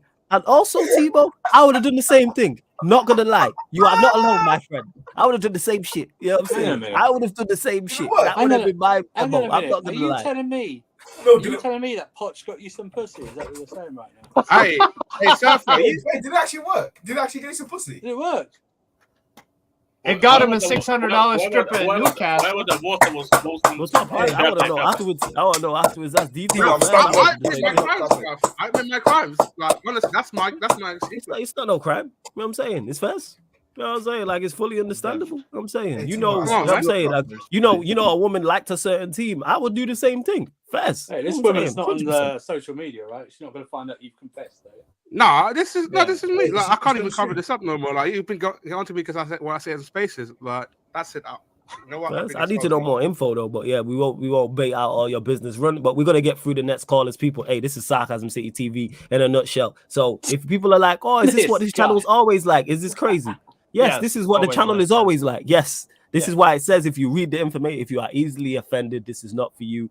It's unfiltered. You know what I'm saying? We do discuss football, but most of the time it's in a hilarious fashion. And you got people saying, like they're doing, they're liking managers for the match. You know what I'm saying? Fair enough, people. Fair enough. But let's get to next caller. New caller, I believe. I hope I don't butcher his name. Malai Fish is in the building. My guy, what are you saying? You good? Thanks for having me, Flawless. How are you? How's everyone? Yeah. Oh, bless, man. Big up. Have you backed a manager to get some? I just want to know. That's all I want to know. You got an idiot. But where you calling in from, my guy, and who'd you support? Who's your team? No, so I'm calling in from London. I support Spurs. So yeah. Okay. Yeah. Oh fuck! Let's go. You're a Spurs fan. Jez, you're not alone. You're not alone, Jez. You're not alone. But yeah, go on. What you want to talk about, my guy? Yeah, I'm waiting very patiently. It's the first time if you're flawless. Keep up the amazing work. You'll get to your milestone by the new year. That's for sure. So love, man. Thank you. No worries. So 2 points really. So first and foremost, I want to talk about yesterday. Great performance by us against Newcastle. I think in the past, at some point down the line, you are going to ride through adversity. Even if results went against us, at least you're seeing performances. At least you're seeing a style of play. I mean, injuries will take a toll, but I think yesterday, we had to prove a point. I mean, Newcastle's still a very good side, regardless of the injuries. But it's just about getting points on the board, so you can't really complain, really. No, that's fair, bro. We were second best. We were second best in everything. Everything. You guys slashed us like the Joker, bro. The Joker got that freaking thing on the side. Yeah. He's got slashed. Yeah, that's what it was like watching Newcastle, bro, because it was left side, right side, Poro, Son, Udoge. Like, bro, it was brutal. It was brutal. I think Poro yesterday was fantastic. I think with Poro, he can go forward at times, but defensively still have some question marks about him. So it's about every finding the fullback. balance. Yeah, that's a lot of fullbacks that they're questionable defensively, and you can still make a career out of it. Trent Alexander-Arnold's an average defender. Is he exceptional though? Yes. Kieran Trippier stands out because he can defend a bit, and that he can go forward. But yeah, you're right. Defensively, Poro's a bit suspect, but it ain't the worst thing in the world because going forward, he knows what he's doing most of the time. I think with Trent, Trent has some credit in the bank in the sense of what he's achieved in the past, So so as far as yesterday's concerned, I think it was a great performance by us, and I think as we near the halfway stage, what I like about Ange is that after the game yesterday, that he was showing tough love on the players, like because of the recent bad form. In the past, like the Wolves and West Ham games and Villa to an extent, we start well, but then it's just poor finishing, not seeing the game out, and there's a little bit of naivety. So my expectations not changed from the start with the manager. I think the main objective for us is to get back into Europe, so whether it's Europa or even conference for that matter, because we play 7 days a week. If we get VDV and Madison back from injury, then, hopefully we're going the right place again. So that's on Spurs. The second point I want to talk about is Erik ten Hag, really, from an outside perspective. Like, I've seen people defending him. I've seen people defending him to the hill, and I was scratching myself why. Because he's been there 18 months, but he's had money. 400 million's been spent, and the style of football's been dross. The game at the weekend against Bournemouth, it's not a one-off. Recent games, even though they've getting over the line, it's just that the football's not sustainable. It reminds me of Spurs last season under Conte, in a sense that poor football. Results are masking over poor performances, so the future's looking bleak. So that's the way I see it with Ten Hag. And I just don't get the special treatment he's getting from a portion of United's fan base, foolers. Like, they're defending him to the hill. Yep. Because they like him. Why? That and also Flawless. You've said this before. It might have been you or someone else, maybe Nuruddin or something. No, not Nuruddin. Saeed, one of them guys. They were saying to keep the house together, to keep the wife and kids. All of that, that kind of thing. It's like don't divorce because we don't want to. The kids don't want to be around this. You know what I'm saying? Even the kids are like, you need to split up and just go your separate ways. Like it's a wrap. Like the show's over. Like I'm not asking for again. People like, oh, you want the world? Do you want the Premier League and Champions? No, I'm not even talking about contending for a Premier League or Champions League. Just be a cohesive, organized unit. That's all I want with a clear start. If we did what we did last season, I wouldn't be complaining. I go, you know what? Didn't get it right in the transfer window. You continued from what you did last season. We were still defensively solid. The attack struggled. Cool. And I think we'd be 3-4 points better off. And we'd be probably with 4 or 5 more points, be comfortably in the top 4. I don't think it's out of the realms of, I don't think it's wild for me to ask for wins at home to say Bournemouth and Brighton. So Crystal Palace. To give us 6, I just use those two as example. Give me 6 more points. Let's say one of them's poor and we get a draw against one of the 3 teams and it's 7 more points. Where would Manchester United now be in the league? Cool. Should we have got out of this group? Yeah, I'm not saying we should have beat Bayern to the top, but we should be comfortably second. And then you get out of the group, and then if you get a favorable draw, you end up in a quarterfinal or semi-final, and then you never know where you can go from there. We watched Inter Milan do that last season. Got a favorable draw in the Champions League and ended up in a final. Yes, they got beat, but I'm saying at least worst case scenario in the Champions League. You have to beat what's put in front of you. Yeah, you have to beat what's put in front of you. Yeah, where it's like, all right, if United get a favorable draw, they can reach a final. Cool, or reach a semi-final. All right, bless.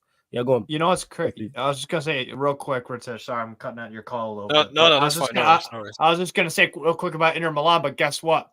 You mentioned Inter Milan, and guess what? That manager, Simone Inzaghi, he's progressing. He's doing even better with Inter Milan this year in the two competitions so far, the Serie A and Champions League. He's doing even better. He's showing progression despite Ten Hag. You know what I'm saying? It's like, why is that too much to ask? If the Inter Milan manager can do it, and they also have sketchy ownership too. Then a lot of debt financially, but guess what? Winning and sporting success is the priority there. And the manager Inzaghi is improving year upon year upon year. And it's like, why? So why can't? So why? And actually, fun fact, I have a few Inter Milan friends that were down to sack Inzaghi at one point last year because at Inter Milan you don't lose 8 games. That's unacceptable. So why are Man United fans already at this point in the season? How many losses do you have in all comps? 11, I think. 11, yeah, 11. Like that. So why is that too? So if Inter Milan fans, you would probably put yourselves above them in terms of club status. Why are they? They were they wanted Inzaghi gone after 8 losses because that's unacceptable for an Inter Milan manager. Again, because too many people why is that? Have an emotional attachment to managers, have an emotional attachment to players, etc. Whereas like my emotional attachment is to the football club.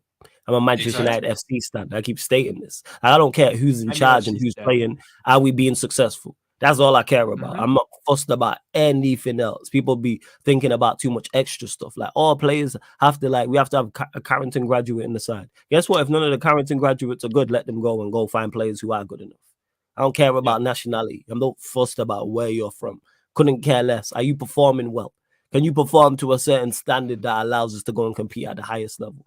And that's everybody from the manager to the players and everything else I've mentioned. That's why I said get rid of everybody. But go on, Rafish, last point, and then I'm going to let you go, my guy. No, yeah, that's fine, no problem. So I think one of Erik Ten Hag's downfalls really is just picking a fight with players, like in particular Sancho, because after the Arsenal game, you just threw him to the lion's den. You can criticize a player behind the scenes. That's not a problem. You have to keep it in-house because what example are you setting? Because if you dig out players publicly, then the player in question will feel humiliated, and rightly. So I think it's about having a nice environment. It's not just Man United. It can happen to any club, really. So it's just having the right principles in place. And, as far as the season goes, I feel...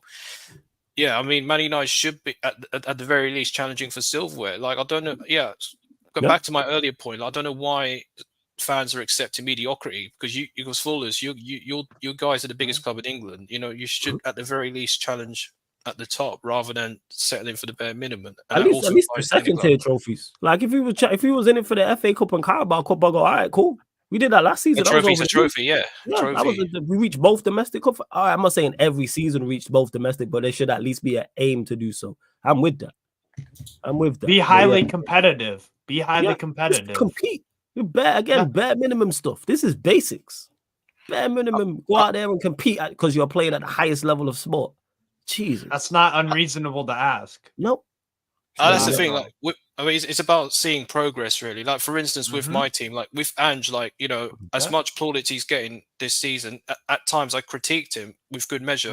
The Fulham game in the Carabao Cup, he made 10 changes, I think it was.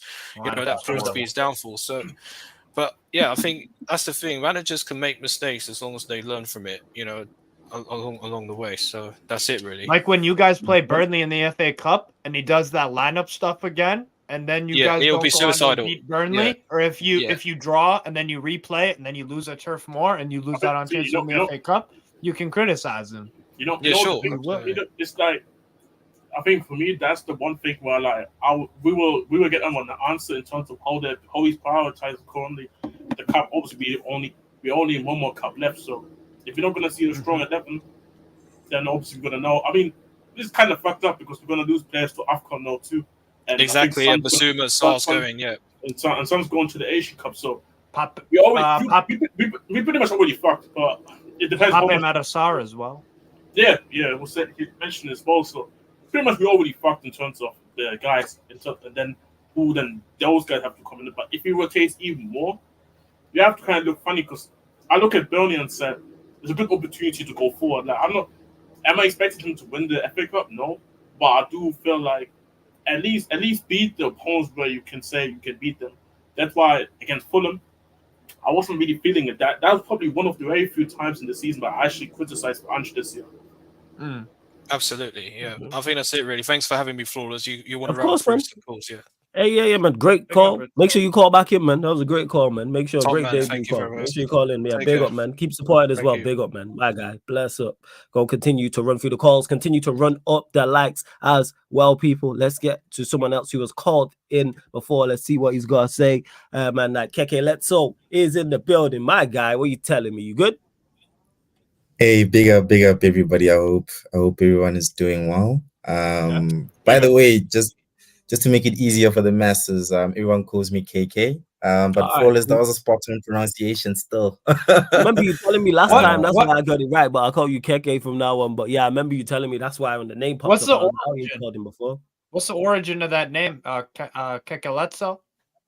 Yeah, so I'm South African, Steve. And in South Africa, Yes. there's 11 different cultures. The one I'm part of is it's called the Sotho tribe. And yeah, basically the name just means more blessings. I'm kind of annoyed about it because imagine like being born and already your parents are thinking about the next thing, you know. So like even more blessings. For the next, More blessings. So, yeah, exactly. So it's kind of they've already moved on. KK, obviously South African. Let them know who you support as well for those that don't know. You know, like last time I was here, I came with chairs. Now I was thinking, I was planning on ducking and diving.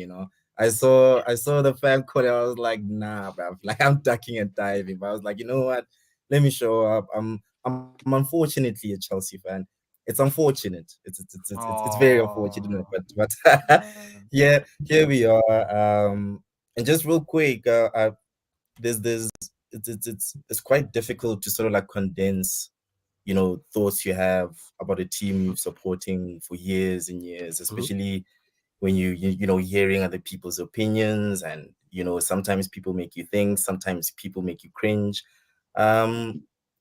Lately, after the United game, I think for Chelsea fans that was tough. I did tell you, Flawless, that this game meant much more to us than it did to United. You did say that. I remember you saying that. Yeah.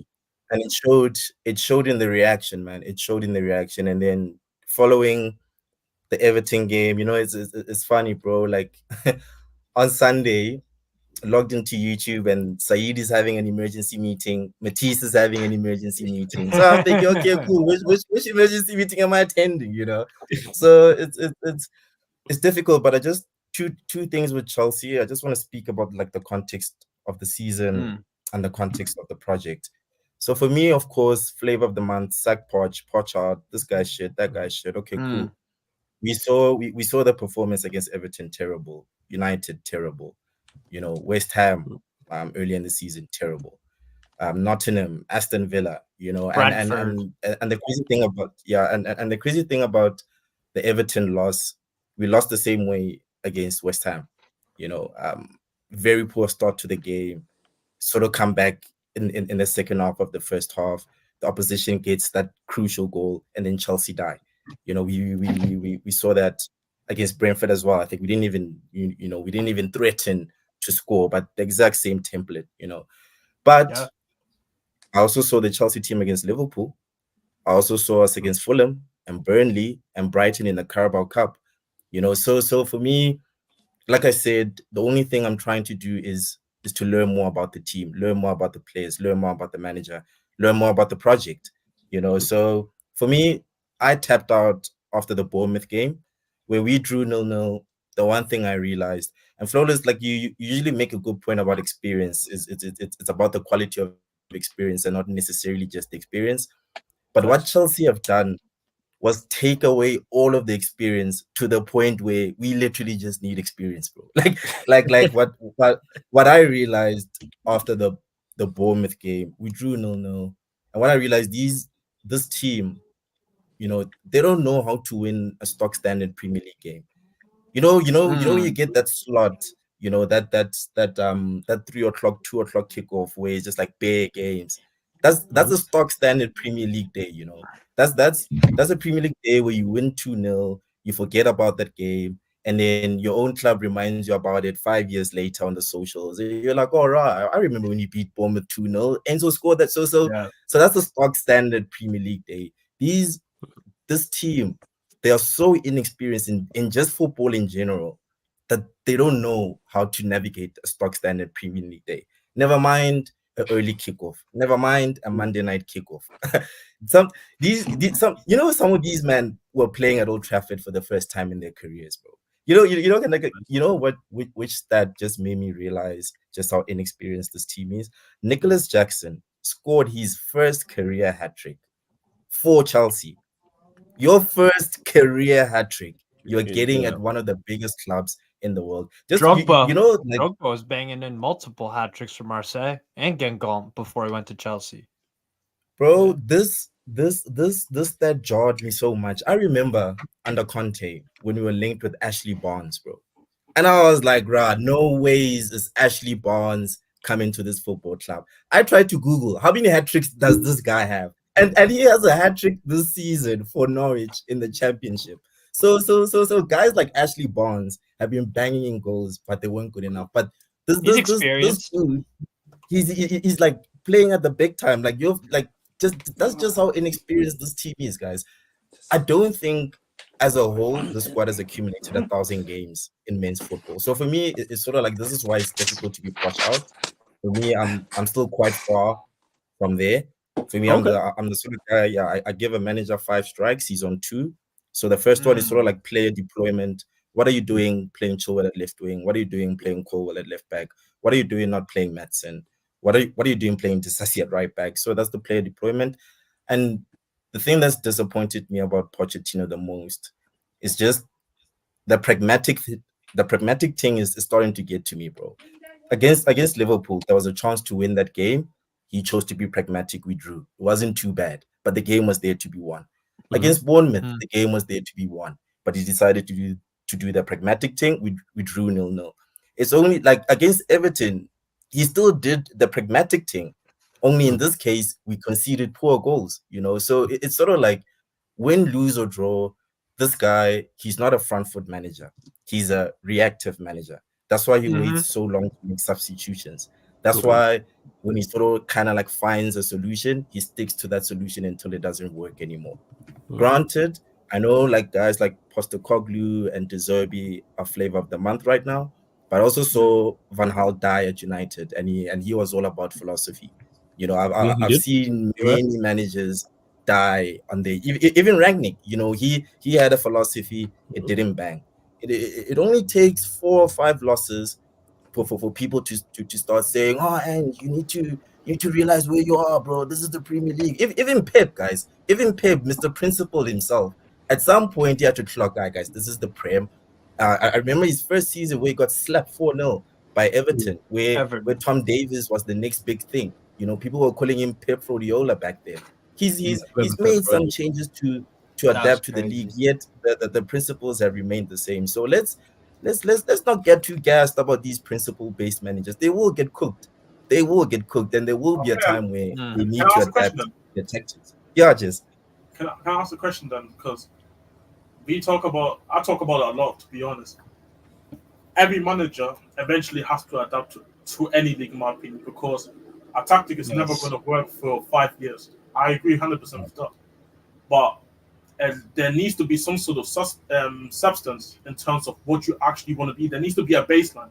And I feel like managers like, I'm not even going to go with Postecoglou or Emery, because currently you can say the flavor of the month, or I wouldn't call it flavor of the month because we are already couple. Like someone like Rafa Benitez. Not even that. I'm talking about just managers, even just like in Girona. I'm talking about Mikel. I'm talking about managers and so forth. South America, like Gary O'Neill. I'm talking about Areola. I'm talking about all managers have some sort of substance in terms of what their team wants to do. Wherever it gets found out is a whole different topic. That's why Man United, for example, there's an issue with Ten Hag because he tried to actually change from what he did last season. Wherever you think it was wrong or right that he was going to change it is another thing. But what he changed his substance that wasn't even found out yet. But facts changed it, and now all of a sudden United are doing worse.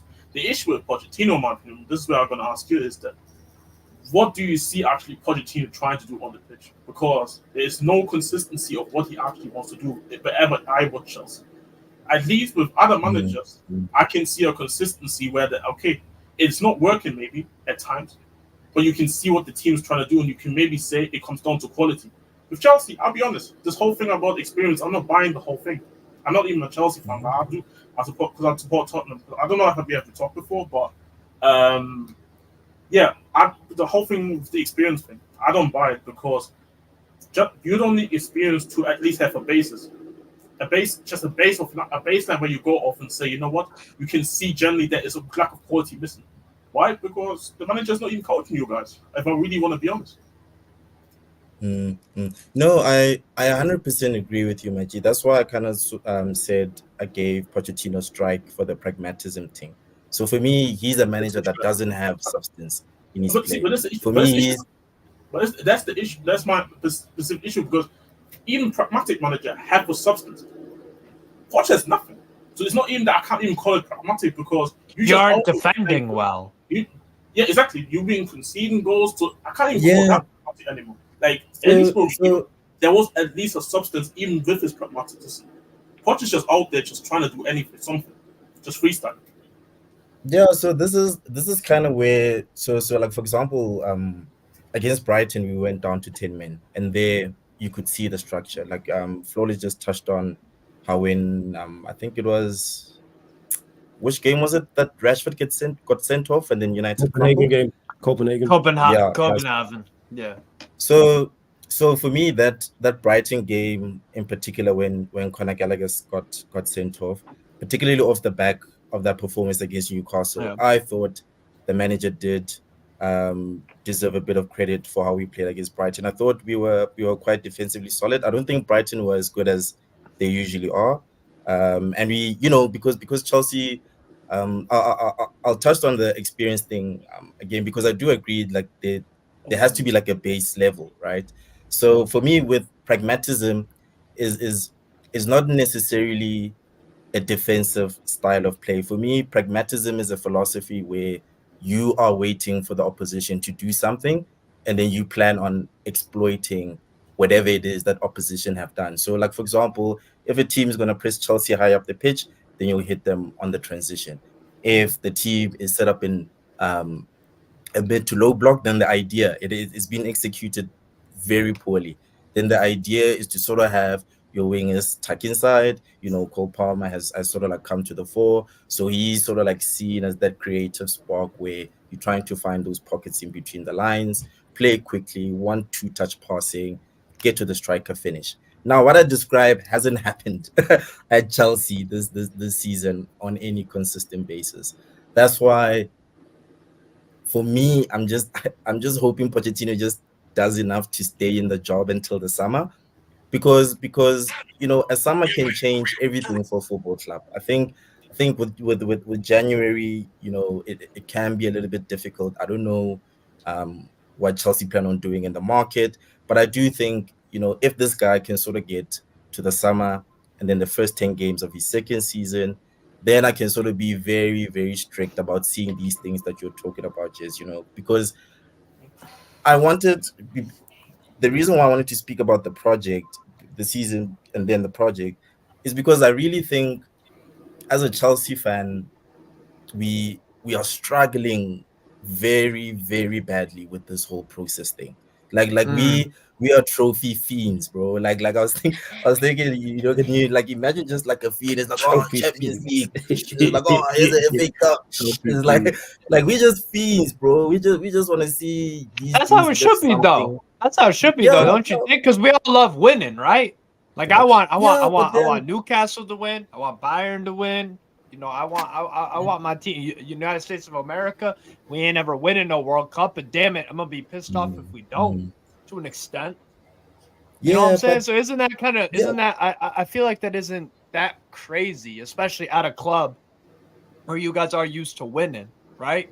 Yeah, the thing is, Steve, the thing is why I think we're just struggling as a fan base right now is because for the last 5-6 years, we've sort of seen, oh, you need a sustainable model and you need to slowly progress. I think for me, let me speak for myself.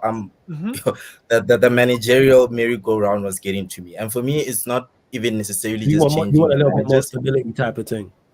Yeah, and because for me, it's not necessarily sacking the managers. Is that with every new manager, it's like a new philosophy. So it's sort of like Conte. You sack Conte, you bring in Sorry. Okay, cool. Now we've went from defense to attack. Tiki taka, Sorry ball. Okay, cool. Then you sack Sorry. You hire Lampard. Oh, now we're doing the academy thing. Cobham FC. It's a different. It's a new era. Okay, cool. Then you sack Lamps. Now we're back to the winning machine thing. Now it's Tommy Tuchel vibes. Three at the back.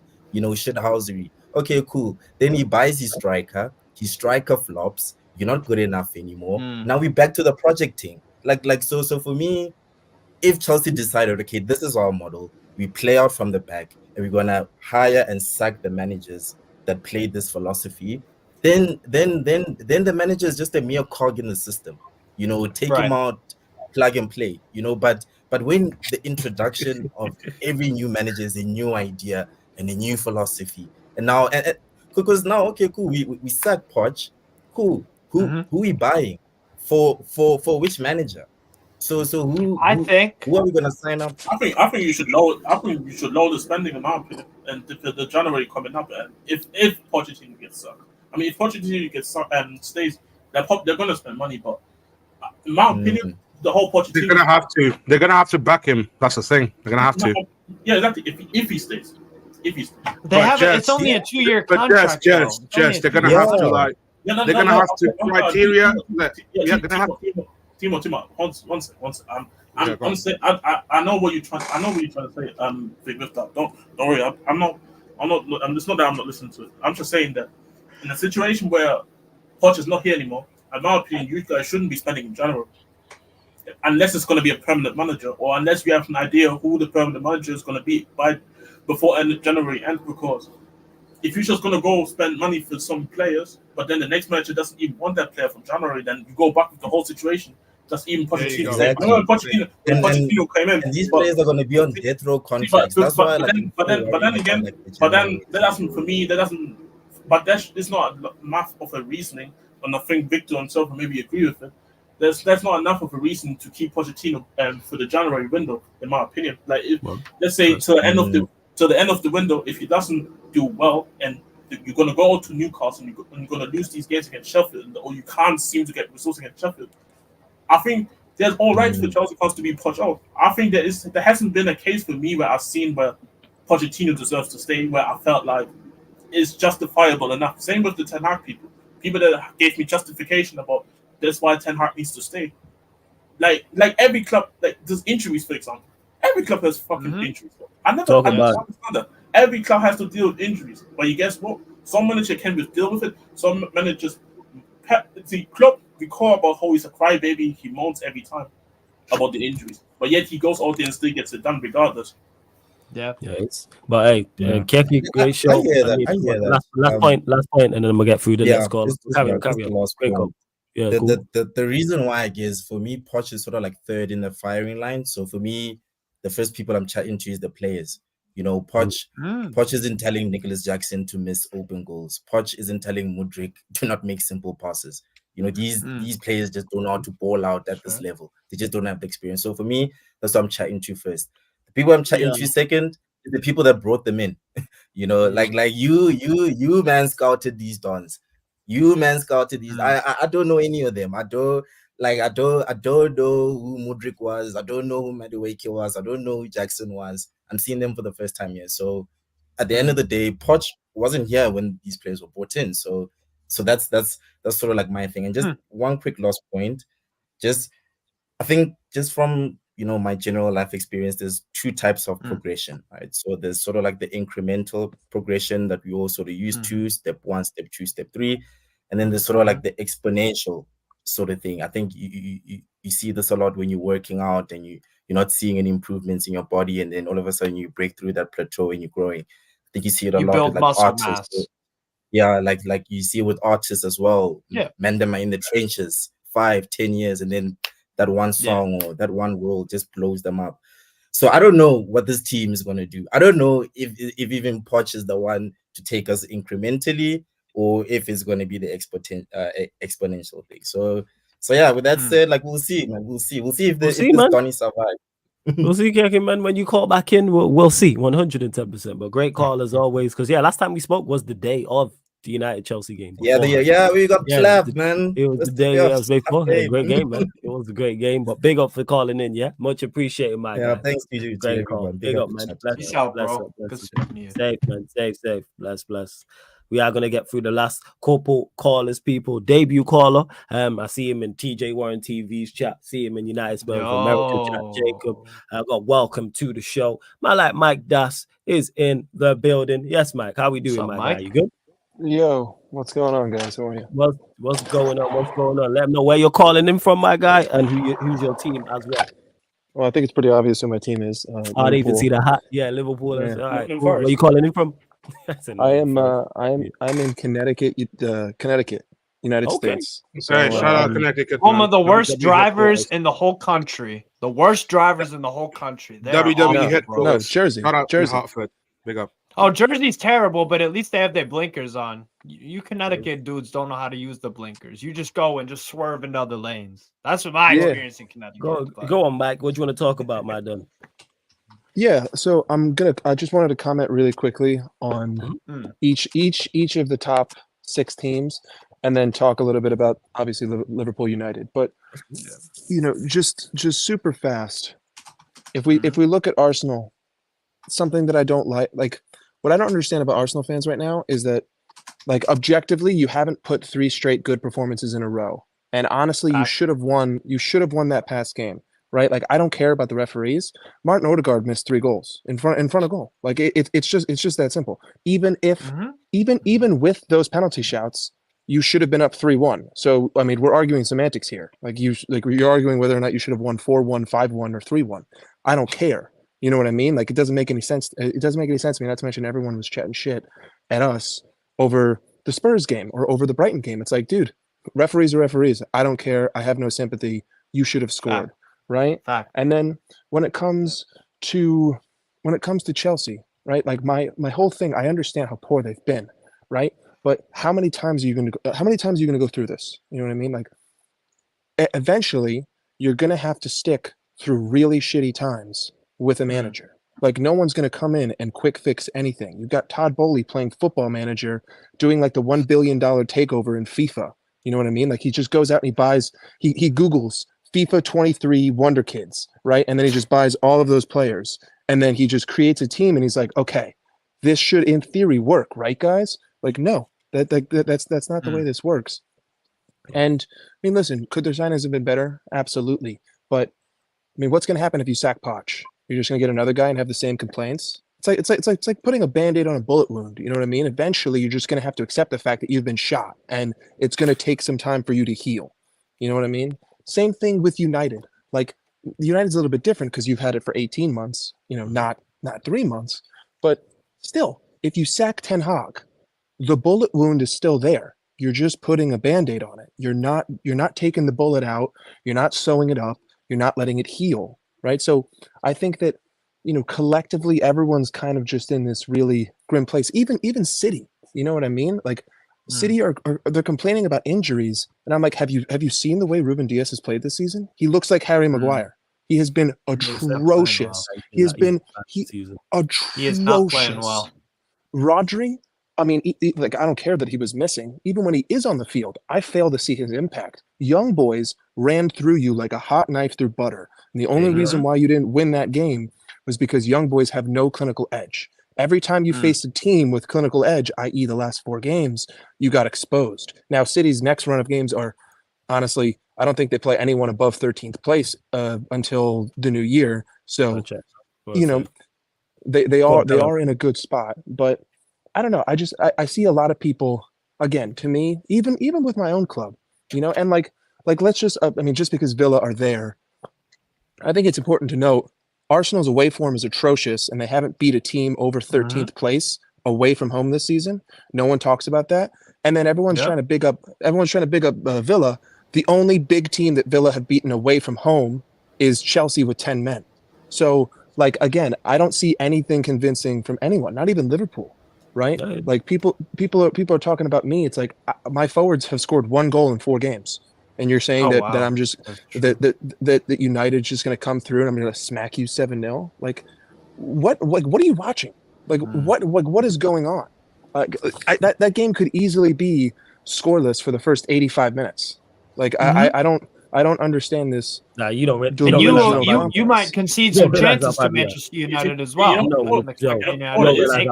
We're off. I think it's because like I think each and single one of because everybody's represents a different club. Actually, there's a couple more Chelsea fans than everyone, but everybody represents a club here: Liverpool, Spurs, Chelsea, and Newcastle.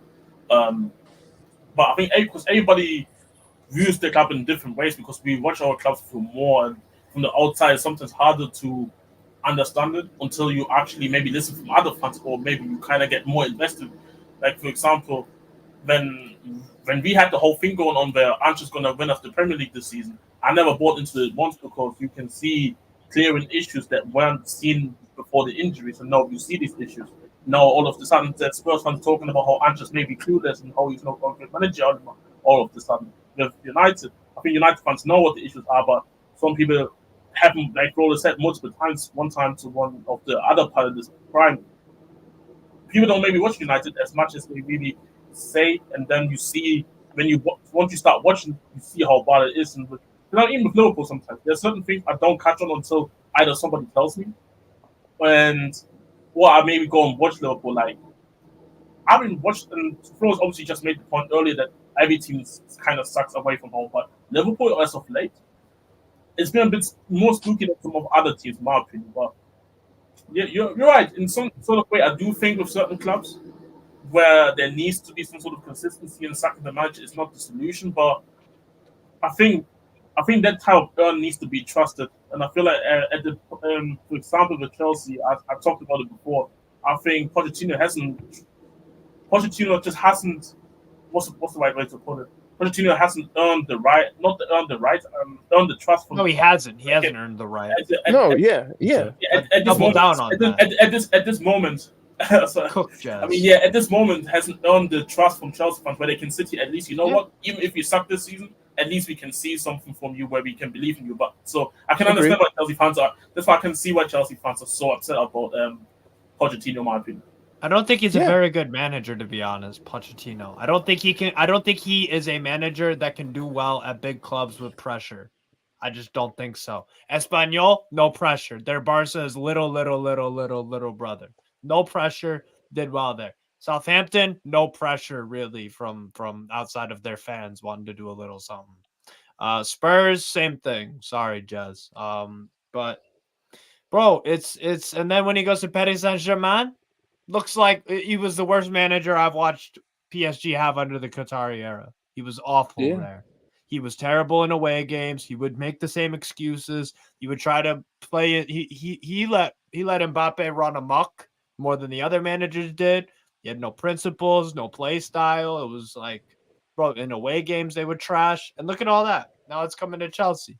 And when they're not even in like a win now mode, their fans just want to see something better, and he can't even do that because the spotlight at Chelsea, regardless if they're doing crap or if they're winning Champions Leagues, Premier Leagues, it's a big spotlight. I don't think Poch is a big spotlight guy.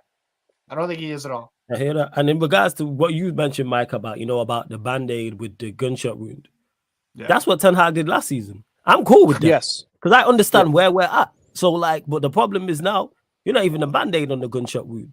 You know what I'm saying? You infected it. You know what I'm saying? You making it worse. That's my biggest issue. Because I know Manchester United have like long-term issues and have bigger issues than just the manager at the football club. I always say it. just be competent with what you have. Like last season, I'm not sat here again saying, yo, go win the Premier League, go win the Champions League. Hey, win me a Carabao Cup, win me a FA Cup, be a competent side, be an organized unit, actually compete in matches, whether we are the better team or whether we're playing a team that has much more quality, pretty much like you did all last season. Bear in mind, you've then spent more money and we've gotten worse. That's the crazy part about this. Not only have we got more of your players and more money spent, this Manchester United squad on paper is better than the one you had last season. So how are you doing worse with better tools? That's my biggest issue and concern with Ten Hag. Obviously, it's not just him. I want all the players gone too. But like that's where my issues lie. But I get your overall point in regards to there being a gunshot wound. I get that. I do get that. Yeah.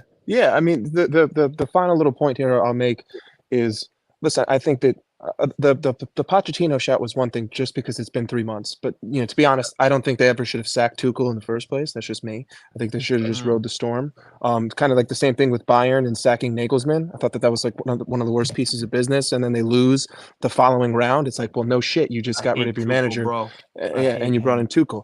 So, you know, Ten Hag's a little bit of a different beast. But all I'm saying is that when it comes to this Sunday, it's like, you know, I might be sitting top of the league, and there is an argument to say that, you know, I could even be on more points because of the Spurs game and the Brighton game and the fact that my entire forward line is a paper tiger at the moment outside of Mo Salah. I mean, everyone is under-delivering. They're all absolute trash. Luis Diaz has been a ghost. Diogo Jota can't have, you know, 3 straight healthy games. Cody Gakpo is just not being given an opportunity. And my boy, the guy I defend the most, I'm probably the only Liverpool fan who actually has a Darwin Núñez jersey, is just like he's the least clinical striker.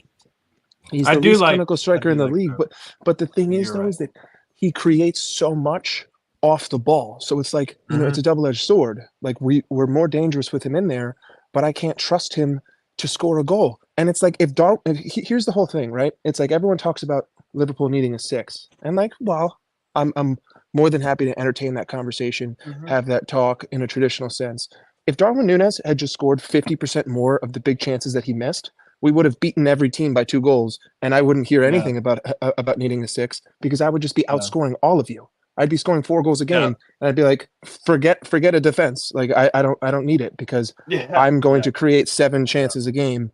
It's like, you know, I just saw that we're connected now with this Maximilian Bayer kid from Hoffenheim. It's like, so, you know, maybe I like him. So maybe we're starting to look for a more clinical striker, but I also don't know how Klopp wants to play him. All I'll say is that I wouldn't, if I'm a United fan, my team has been in awful form. I needed 4 world-class goals to beat Fulham. None of them coming from a striker. I got away with my pants down at Sheffield United. I literally got away butt naked at Crystal Palace. Like there's a solid argument that IU shouldn't have been sent off. But then even when they went down to 10 men, they didn't play a low block. So it's like, you know, you're playing expansive football against us with 10 men, but also we scored a minute after. So I don't know. Either way, I'm just like, if I'm a United fan, I'm not going to sit there and say to myself that we're losing this game 4, 5, 6-0 because I don't even believe in my forwards being unless Szoboszlai has a hat trick and McAllister has a hat trick. There's no shot that we're scoring 6 goals. The thing is with maybe that is more so not like about your quality. It's more so our lack of it because we've been beat up bad by teams who are worse than you. That's where it stems from. Like, do I know? Like, it could get spooky. Like, that's what I'm saying. I'm not saying it definitely will, but I'm saying it could be. Let you lot go. Plus, your team's going to be up for it, number 1, because that is, you know what, the other place is going to be rocking as well. Let you lot go 2-3 goals up inside 20-30 minutes, which could happen. Because I'm feeling that type of place, which is possible. That's what concerns me. I'm saying get through the first 10-20 minutes at 0-0 to avoid this. Yeah, go on, Steve. I was just going to say, I'm looking at the whole Premier League table just on home form. Y'all have 7 wins, 0 draws, 0 losses, 21 goals scored, 5 conceded. So that's what kind of leads people at home. But the one thing is, though, about Liverpool, though, like the Fulham game, that was atrocious defensively. But Fulham lately have shown more clinical edge. Fulham have scored 13 goals in their past 3 games. You'd be hard-pressed to find How flawless in Man United's past few games? Have you scored 13? How many games is it probably taken to score 13 for you guys? Let's 13 games. I mean, they are literally on 18. They're literally on 18 goals. Well, yeah, probably to get 30 goals, probably 13 games. Yeah, go on back. The very last thing I'll say, but just because you brought it up, you were talking about my home record. Just for the record, I want everyone to know that the only two teams left that I really fear that I have to go away to are Villa and Arsenal. Villa. That's literally it. Yeah. I've already played all. I've played Newcastle every time. Yeah, when do you face Villa, by the way? We Fulham away is towards the end of the season. Villa. Villa. Villa's after the new year. Arsenal is after the new year. United's after the new year. But I've already played all of the tough teams away. So, Villa hosts Liverpool on the second to last day of the season. Yeah. Okay. But wow. Either way, that could be a huge game. Yeah. That could be a title decider if Villa keep screwing around. Very possible. But either way, I don't want to take up too much time. Man. That's all good. You beat Villa 3-0. I forgot about that. Great call, Mike. Make sure you call back in again. Yeah, fantastic call. Big up to you. 100%. Big up, Mike. I forgot they beat Villa 3-0 in the beginning as well, though. Hey, Kingdom, who is in the back, turn your camera on and I'll bring you on. But let's get to one of my favorite callers. It's been a minute since I spoke to him. I'll say been a minute since I spoke to him. My LT is in the building. Lord. Yes, LT. What are you saying, my guy? LT. What are you saying? Okay. Hey, it's great timing that you actually got me in this phone call because I just finished cooking. Okay. Is that why you valid up? Is that what it is? It's cold. It's cold. That's why I'm Modine in this motherfucker right now. Yeah, fast. Yeah. Yeah, but anyways, Otherwise, it's been a great fan calling show. I gotta say, 2 hours. Everyone is here. Shout out to Fast still with the Chelsea hoodie and Jez as well, and everyone in this phone call. But yeah, big week for Erik ten Hag, indeed, and especially for Manchester United. But in particular for him, I don't know how deep of a grave that he dug up, but yeah, I don't think he's gonna get out of this motherfucker, man. Because damn, yeah, losing to Bournemouth 3-0 with the way they performed, I think that's got to be at least the final nail in the coffin. Yeah. Even though he still got Bayern and Liverpool coming next, and I think, in my opinion, I don't think he's going to be sacked if the team does lose to Bayern and Liverpool, because we still let's say it's bad. Let's say it's 4-5-0 each game.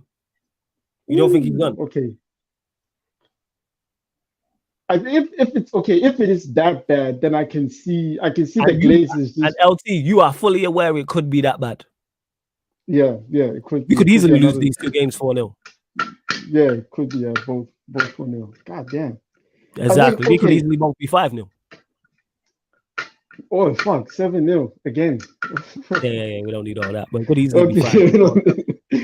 Yeah, but I think if it does actually go that bad, then I can see the Glazers just dipping the toes yet again. Last time, before the new regime coming in, they'd be like, okay, you gotta go and all that shit. But I don't know who the fuck they will actually bring in, which is that's going to be a whole nother discussion. I think so. That's why. But yeah. Also, I'm not sure if you guys read about the reports of Martial as well. He might be leaving. He's not signing a new deal. Finally. Yeah. Finally. I know it's funny, but Paul went out for the homie, man. I thought he really gonna be the bottom door guy. So did I, but finally, and big up to Sunshine in the chat as well. Yeah, go on, LT. Carry on. Yeah, man. For him, it's a sad one, man. Because when he came in, of course, we paid loads of money for that, especially with the Ballon d'Or clause, which, of course, thank God, we didn't have to pay Monaco for that shit. But yeah, it's so much on him. But yeah, injuries and not performing well.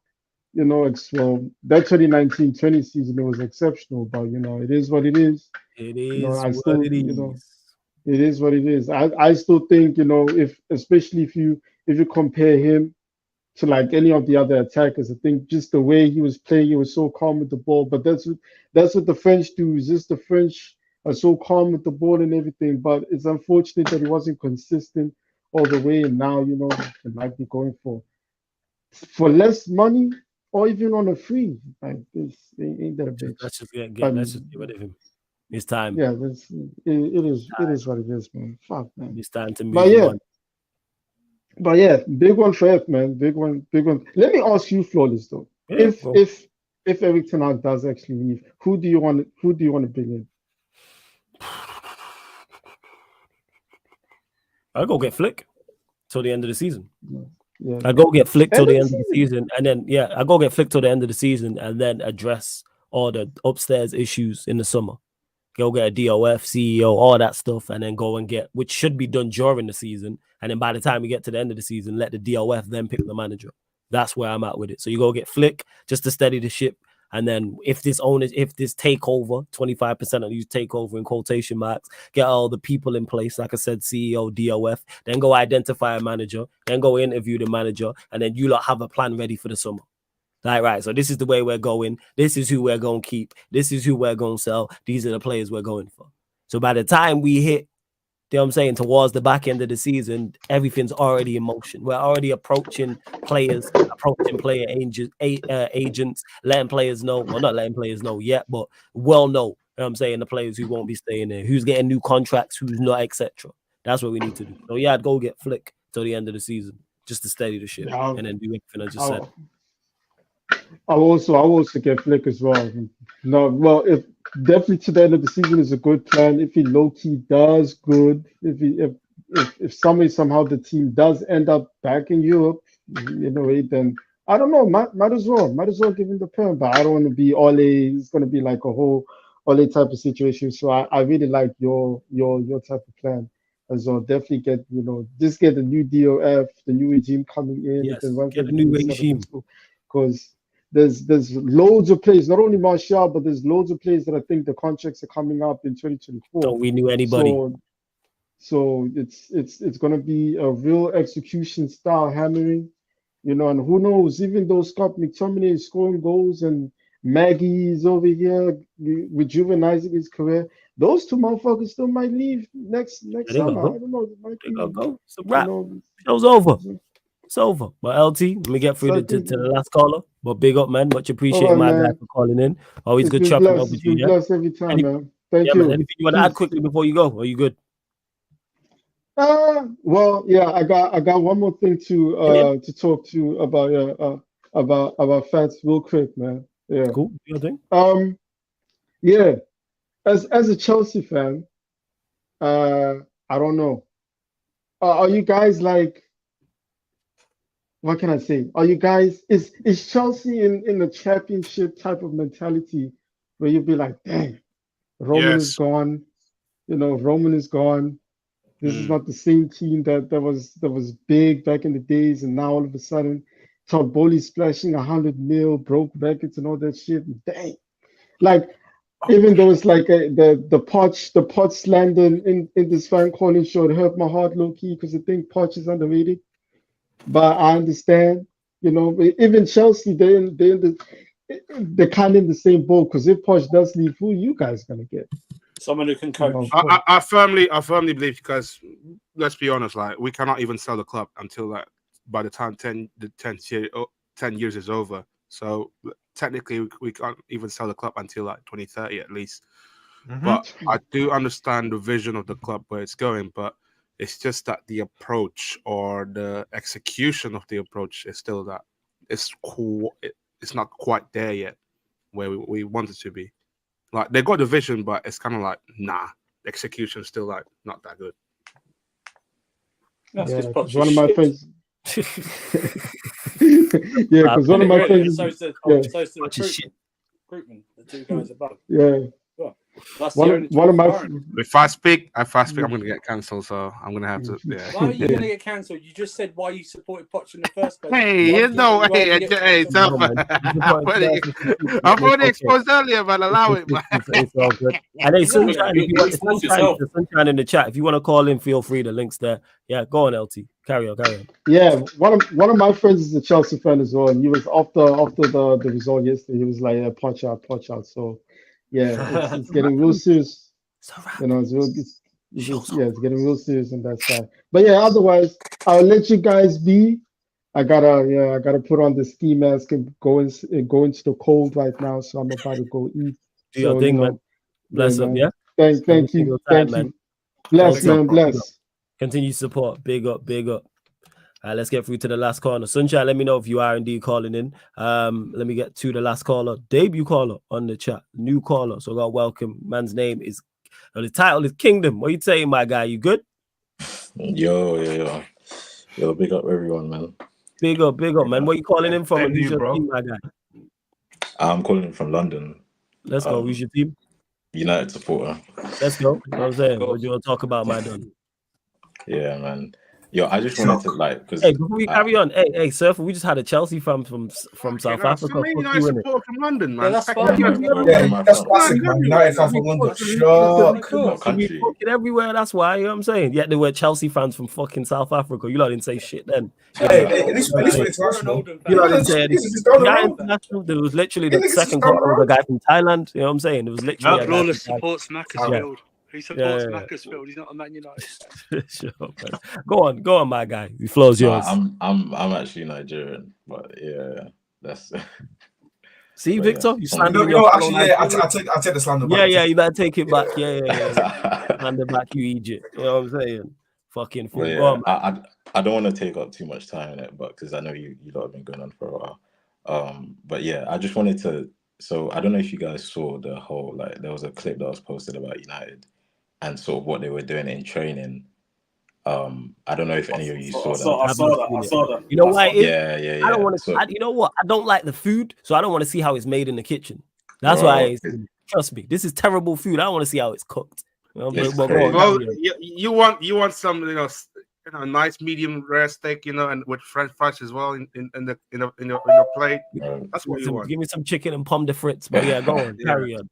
Yeah, it's just when I saw that, my thought process was kind of like this is crazy. Like if you compare that to the sort of training sessions that were going on over at Ajax, the difference in quality is insane. It's you can't even compare the two. By the way, with the whole Ten Hag thing, I'm sort of indifferent. So I can see reasons why you would sack him. I can see reasons why some fans would want to keep him. Me personally, I feel like there are more reasons why you would want to keep him, just because in my mind, this is a mentality issue of the players, because I've been on watching for a while. You guys were talking about how we've regressed, and we have. That's a fact, right? And he's brought in better players. I think that's a mentality thing, because the core of the team has been the same for the past 6 years. So and those sort of core players, when you have a group of players where it's and they're part of your main squad, where they just bottle things, it's just what they do. The quality is not good enough. They've been under 3-4 managers, and when you make that the core of your team, it's that's never gonna work. And that's what I blame Ten Hag for, is who he's chosen to build his team around, and also the team selection, because ultimately that's what's let him down. And it's actually funny how two of the coaches who were battling it out for the Champions League semi-final in 2019, Poch and Ten Hag, are now the two coaches both fan bases want out. It's crazy. And both teams, Chelsea have an amazing squad, by the way, on paper, and so do we on paper. But it's why aren't things working? And why I referred to the training video was, if you watch Ten Hag's training sessions back at Ajax, the way he's so militant about how he wants things done, sometimes he's screaming, yelling at his players. He can't do that with these guys. There's no. It's it's one of those things where, and this is why I would say just get him gone, because they just don't mix well.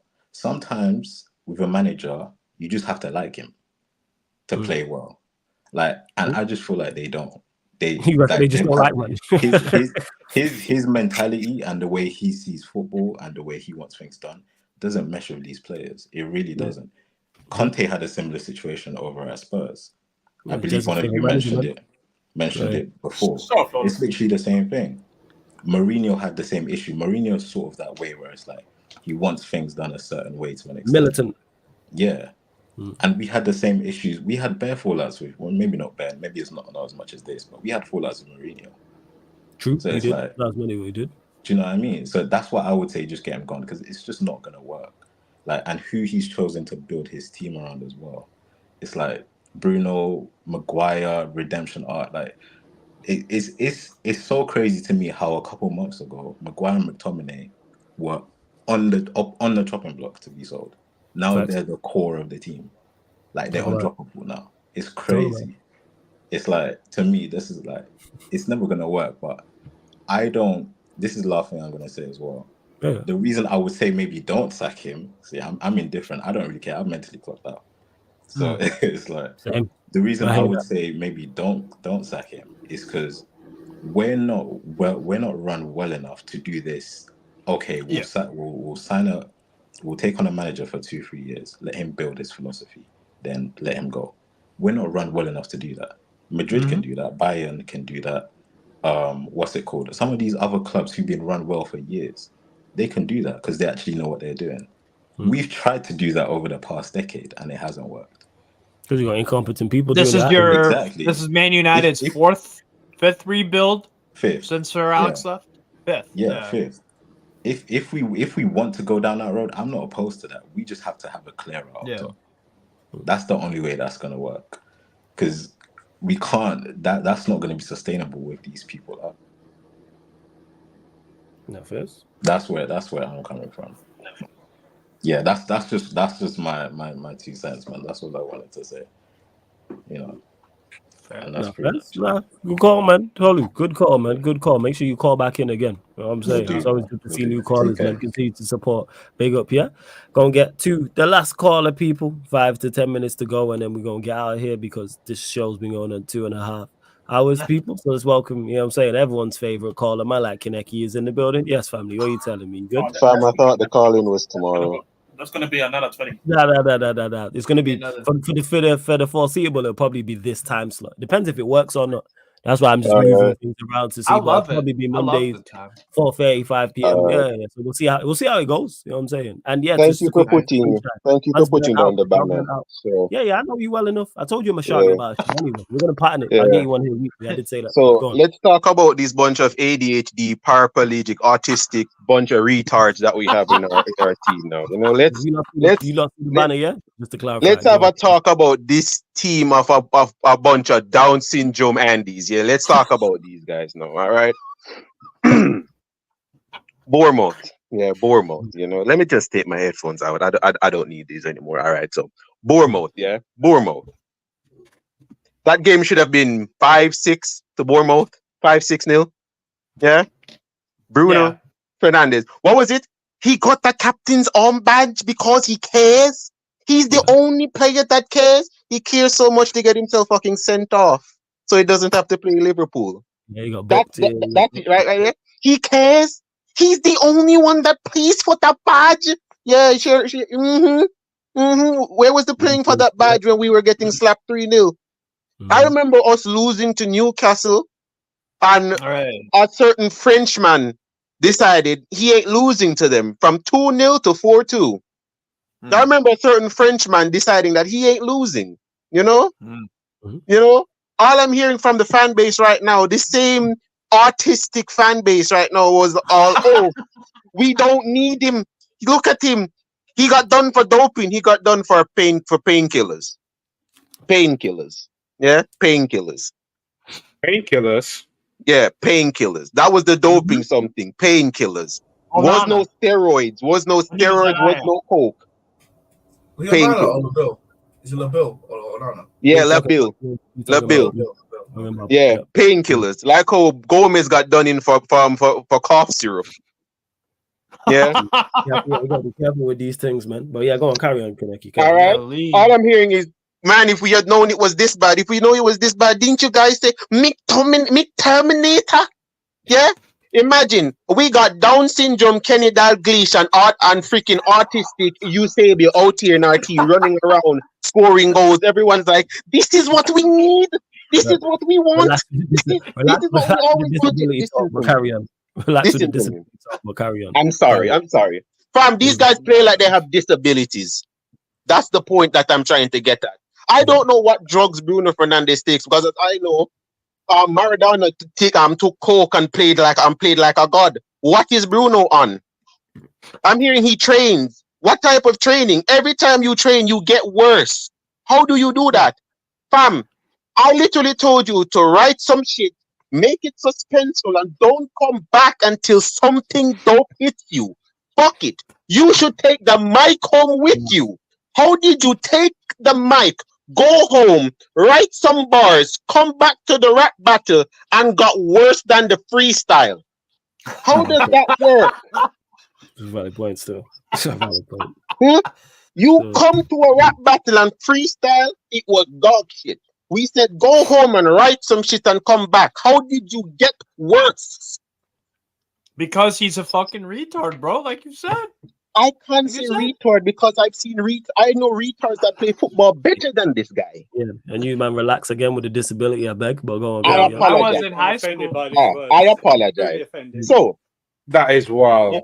Harry Maguire. Bruno Fernandes is at fault for the first goal, not tracking his man. Luke Shaw and Lindelof. Why I'm not going to blame them too much? We're trying to play a high line. Harry Maguire was high on some lines and played Dominic Solanke onside. Two of our defenders had it in their mind, let's try and play him offside with a high line. But our ex-captain that's high on something is playing this guy onside now. I'm watching this entire game and I'm like, Amrabat is literally in the midfield shouting, Wilson!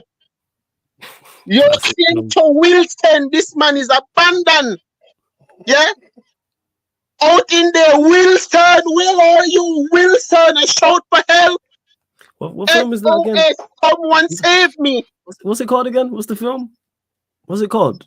You like the Who film was that with Tom Hanks? Castaway. Yeah. I can't remember the name. Yeah, go on, carry on, Kaneki. Carry on. This man out here, I'm telling you, I swear, this man is in that midfield like he's in freaking 13 Ghosts. These guys, fam, I can't hate on Amrabat because I'm like, yo, Amrabat, let me see him get a consecutive run of game. I thought he played well, to be honest. No, he's playing well now because he's getting a consecutive run of games to find his feet. That's the problem. With Lindelof, we all know Lindelof is level, but the problem is this. Lindelof plays beside of Varane, he looks okay. Lindelof plays beside of Martinez, he looks okay. Lindelof plays beside of Luke Shaw, looks okay. Lindelof plays beside of Harry Maguire, literally looks like he's playing football after having a lobotomy. Fam, why is this entire team struggling? With Pogba, when we had Pogba, there was no Man United fan sounded like this. The 6 years with Paul Pogba, none of us sounded like this. It was we need a defensive midfield. We need a defensive midfield. This dry ass argument I always hear everybody say. See, Pogba needed Conte. Why did Man United not get Conte? Yeah, that would have been bad boy midfield. Newcastle out here got Tonali. You're telling me that we couldn't have gotten a player like him in 6 years when Pogba was here. I said when Pogba's leaving, when Pogba left, I'm saying the person that's going to feel it the most is Bruno. Bruno don't need him. You're going to see. I'm waiting to see right now. What I'm seeing, I'm watching someone drown. This man is literally standing in Piss Creek with a paddle. It's this deep and he's drowning. Yeah. Right. Everyone wants to blame Rashford. I know Rashford's limitation. The problem is that I saw a heat map on it. This is something I've been wanting to talk to you about. They're showing you the original positional play of Man United players. When Bruno Fernandes is there, we play very narrow. because that's the capability of Bruno Fernandes. You cannot hug the wings like before. Everyone has to come narrow to Bruno to get the ball. Then they showed you the heat map or positional play with Pogba, how the team is more stretched. There's far more spaces. And I'm like, you all chose this. I'm looking at some United channels. I'm like, didn't you say you'd keep McTominay and get rid of Pogba? You're keeping. These are the players you want to keep. These are the players you want to keep. I'm like, am I a prick? You want to keep Bruno. You want to keep McTominay. You want to keep Maguire. You wanted this. You wanted this. I'm sorry if I'm coming off as a prick, but I have to make fun of these guys because I am allowed to make fun of what I'm seeing. See those free jokers on the bottom? They come off as pricks every day on this channel. It's cool. Go on, carry on. You know what I'm saying? Right. I wonder who you're talking about. All right. I'm seeing people going after what's his name on Saeed's channel. I'm surprised I never got banned because I went at him. He's like, I don't know what Martial does. I'm like, God dang. Imagine being Usain Bolt. I'm putting you in a 4x100 meter relay. The first person that's going to start off the race got one leg. The second person in the race got no legs. The third person now in the race that got no hands. And you, as the anchor runner, is chained to the ground. How fast are you going to run? Not fast at all. Okay. You are going to. You're going to. But are you going to win? No. Martial's been here 9 years. Okay. He's been here, 8 years. 6 years as a left winger. And 2 years as a striker. 2 years as a striker. As a left winger for 6 years. And on that left wing, he had to go up against Marcus Rashford, an academy player, Alexis Sanchez, Romelu Lukaku, Zlatan Ibrahimovic, Mason Greenwood, Odion Igalo, Cristiano Ronaldo. Listen to these names. These are all the players he had to fight for his position. There's no guarantee for him to start. Who was Rashford's competition? Who? I was just saying another name that you could throw on that was Cavani. Yeah, and Cavani. For you guys. All these names. Anthony Martial's been here 8 years, and these are the same pundits that said if they played at Man United right now, they would have never had the career they had. Okay, so if you can admit, if you played for Man United right now, you'd have never have had the career you had. Why are you going at Martial? Look, I'm not somebody that's going to say Martial has lit the world on fire. His career at Man United has not been all that. But as I said before, when the captain sunk the Titanic, no one was blaming the guy in the boiler room for not throwing the coals faster. That's an excellent analogy. It wasn't the guy who was setting up the deck chairs. Like imagine the ship is sinking and they're blaming you mopping the floor. Yeah. You know, if you would mop the floor faster, the ship wouldn't have sank. Well, that's what's going on right now. So now, to just end off, because I know, as I said, I thought I came on late. Right now with us, Bayern Munich, God bless what's going to happen to us then. And for Anfield, I don't think that should be showed on TV. I wonder if a certain side could buy the rights for that match and stream it on their platform. What's going to happen? I'm glad you said a certain side. Appreciate it. Yeah, I'm not going to say that. Because what's going to happen to us, it won't be PG-13. I know that for a fact. It's not going to be PG-13. What website were you talking about? Don't worry about it. See why I call you a prick? That's why I call you a prick. Corn Hub. I'm a bit new to this internet thing. Hey, by the way, Hey, yo, pause. There's 2 bombs in the bottom left. So right now, I'm seeing it coming out. I'm hearing news from one of my friends that I have there that's telling me the whole thing, because even Tapping Merchant is talking about it with just him. As I said before, that's just word out of mouth. I don't really believe anything until I see it come out officially. That he's just telling them to name a price. It's facts. so far, what they're saying that he's actually just telling them to tell him the price and he'll pay. What Sheik Sim said that to the Glazers apparently. Yeah, tell him the price. I believe it all. I believe it all when I see it. That's what I believe it all when I see it because, as I said before, I heard that Ratcliffe was supposed to have signed 2 months ago. This is what I'm saying. It's all going quiet. I got some magic So- beans to tell you. What I need to ask now, just to finish it off, Sancho looks like he's probably going to go to Barcelona or Juventus. Varane and Casemiro might go to Bayern Munich. So are we going to go to City and give them 80 million for Calvin Phillips? Yeah, you need go to to Everton. Universe, man. You stop doing this shit because you keep. You know what? 80 million for Hoiberg. Hey, Jez, you can show me. How about that? You know what I'm saying? It's either Calvin Phillips or we're going to go to Spurs for Winks. You know, for this British core right now that we're going for. Like, are we going to get Connor Cody to replace? You mentioned it there, though, Kinecki, in regards to, like, obviously this British core, so on. But it's like, we've heard nothing in regards to the ownership, like him getting that 25%. Listen, for whole bad 10, this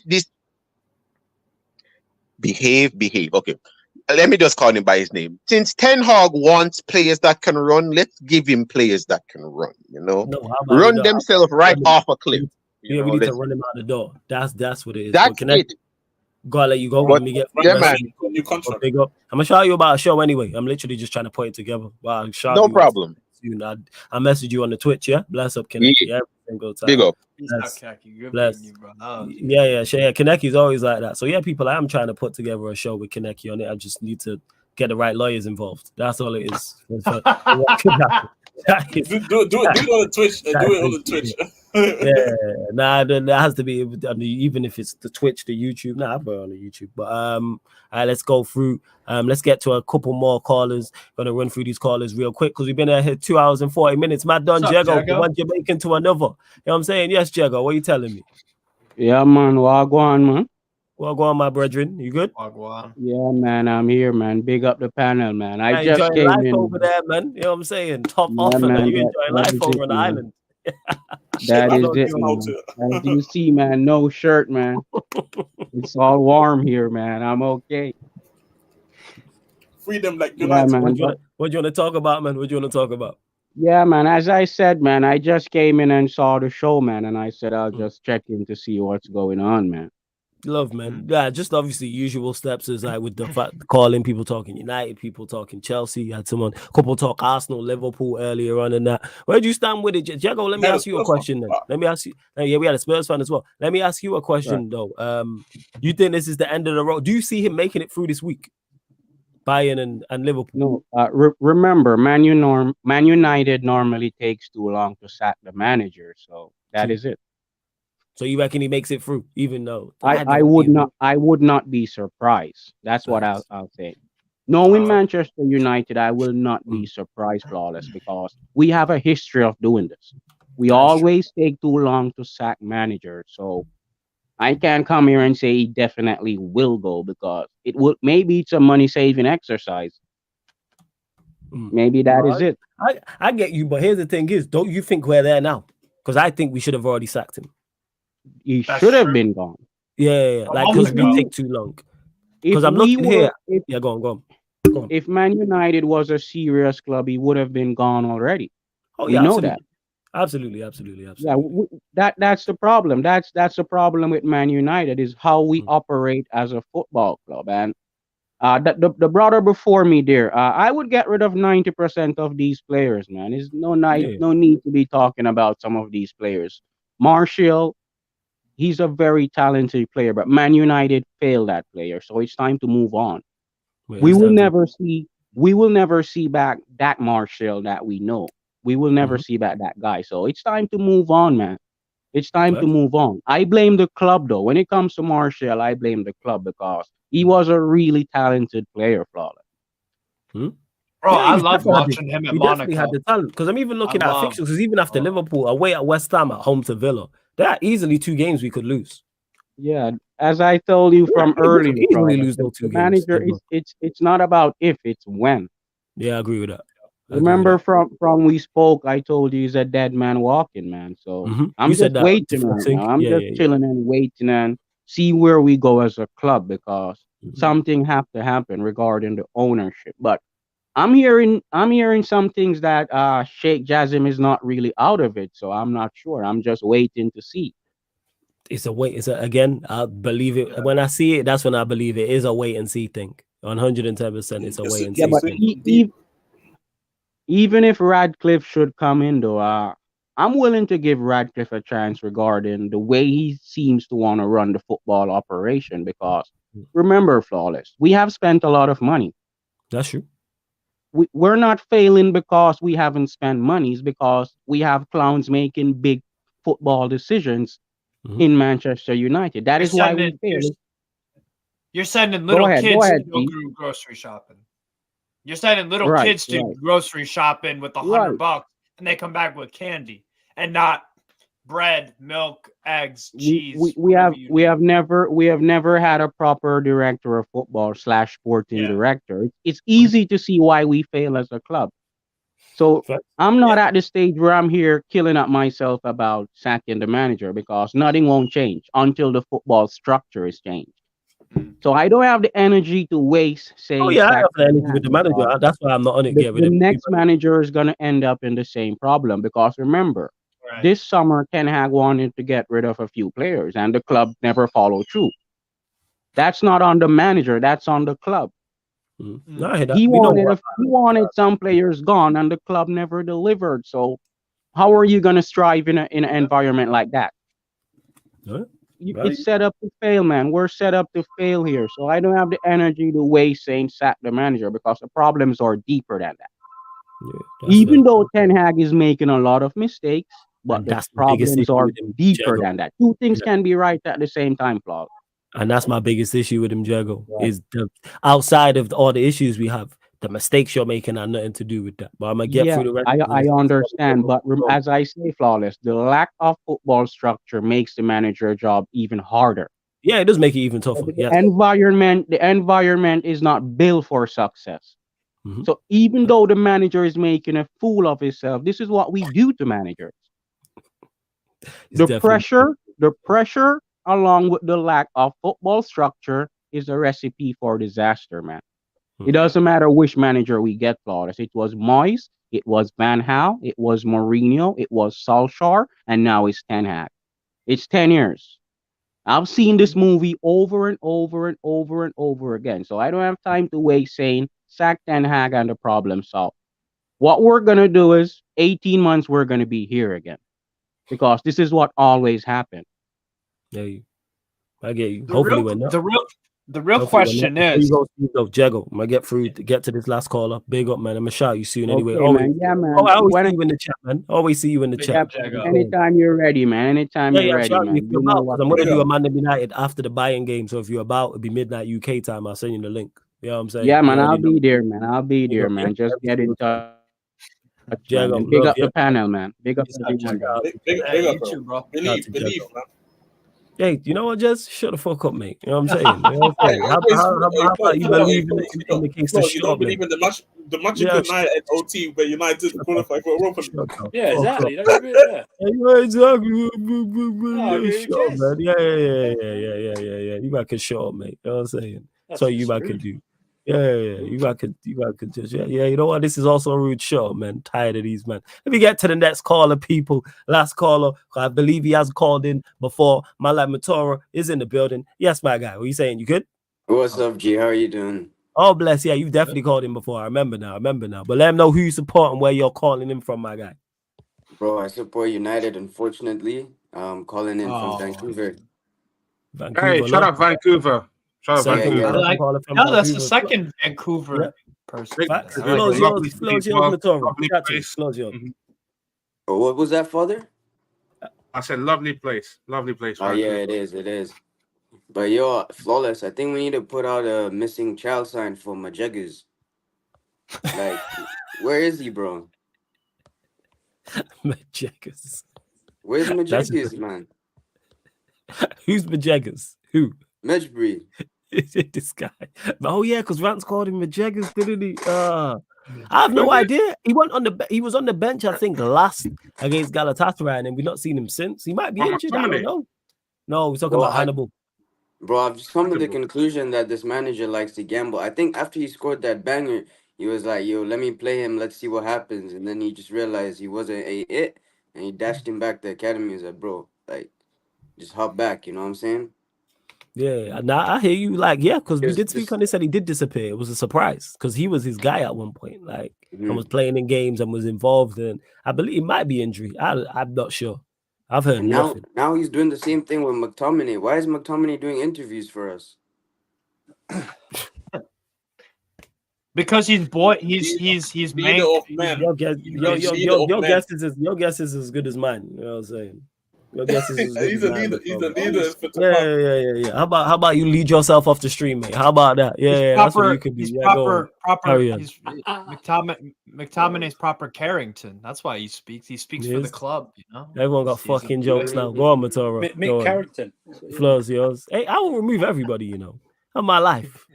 I'm saying I will remove everyone off the stream. What have you got You know what I'm against such saying? callers here? Yeah. I can't stand you lot. You know what? Yeah. Hold that. You know what I'm saying? Let me get through this fucking call. You know what I'm saying? I'm tired of you lot. Steve, you've been making too much jokes as well. Victor, just because. Right, let's get to it. Yeah, let's go. Yeah, because me, I just can't wait for Anfield because I know what's gonna happen. You know, like I know he's gonna get sacked. You And reckon he that's gets what I'm sacked after the Anfield game? You reckon it's a Bro, wrap? Anfield's gonna be a wrap. It's gonna be crazy, bro. Bro, Salah's just licking his lips like, yo, Maguire or Nana? Whew. Bro, I think even if he just plays with McAllister, tells him sit, he puts Gapco, Luis Diaz, Salah. Who's the other guy who Sabozlai? It's raps, bro. Pick a player. It's raps, bro. Right. I'm saying minimum on their worst day, 4-0. Fairs, I can see that. Clean You know what I'm sheet, saying? because there's no way anyone's scoring against Allison. It's a clean sheet. 100%, bro.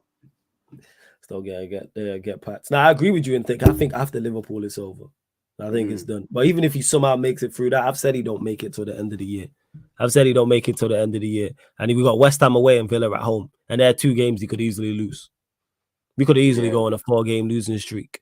Like, well, our next 4. Bear in mind we just lost to Bournemouth, so it'd be 5 games.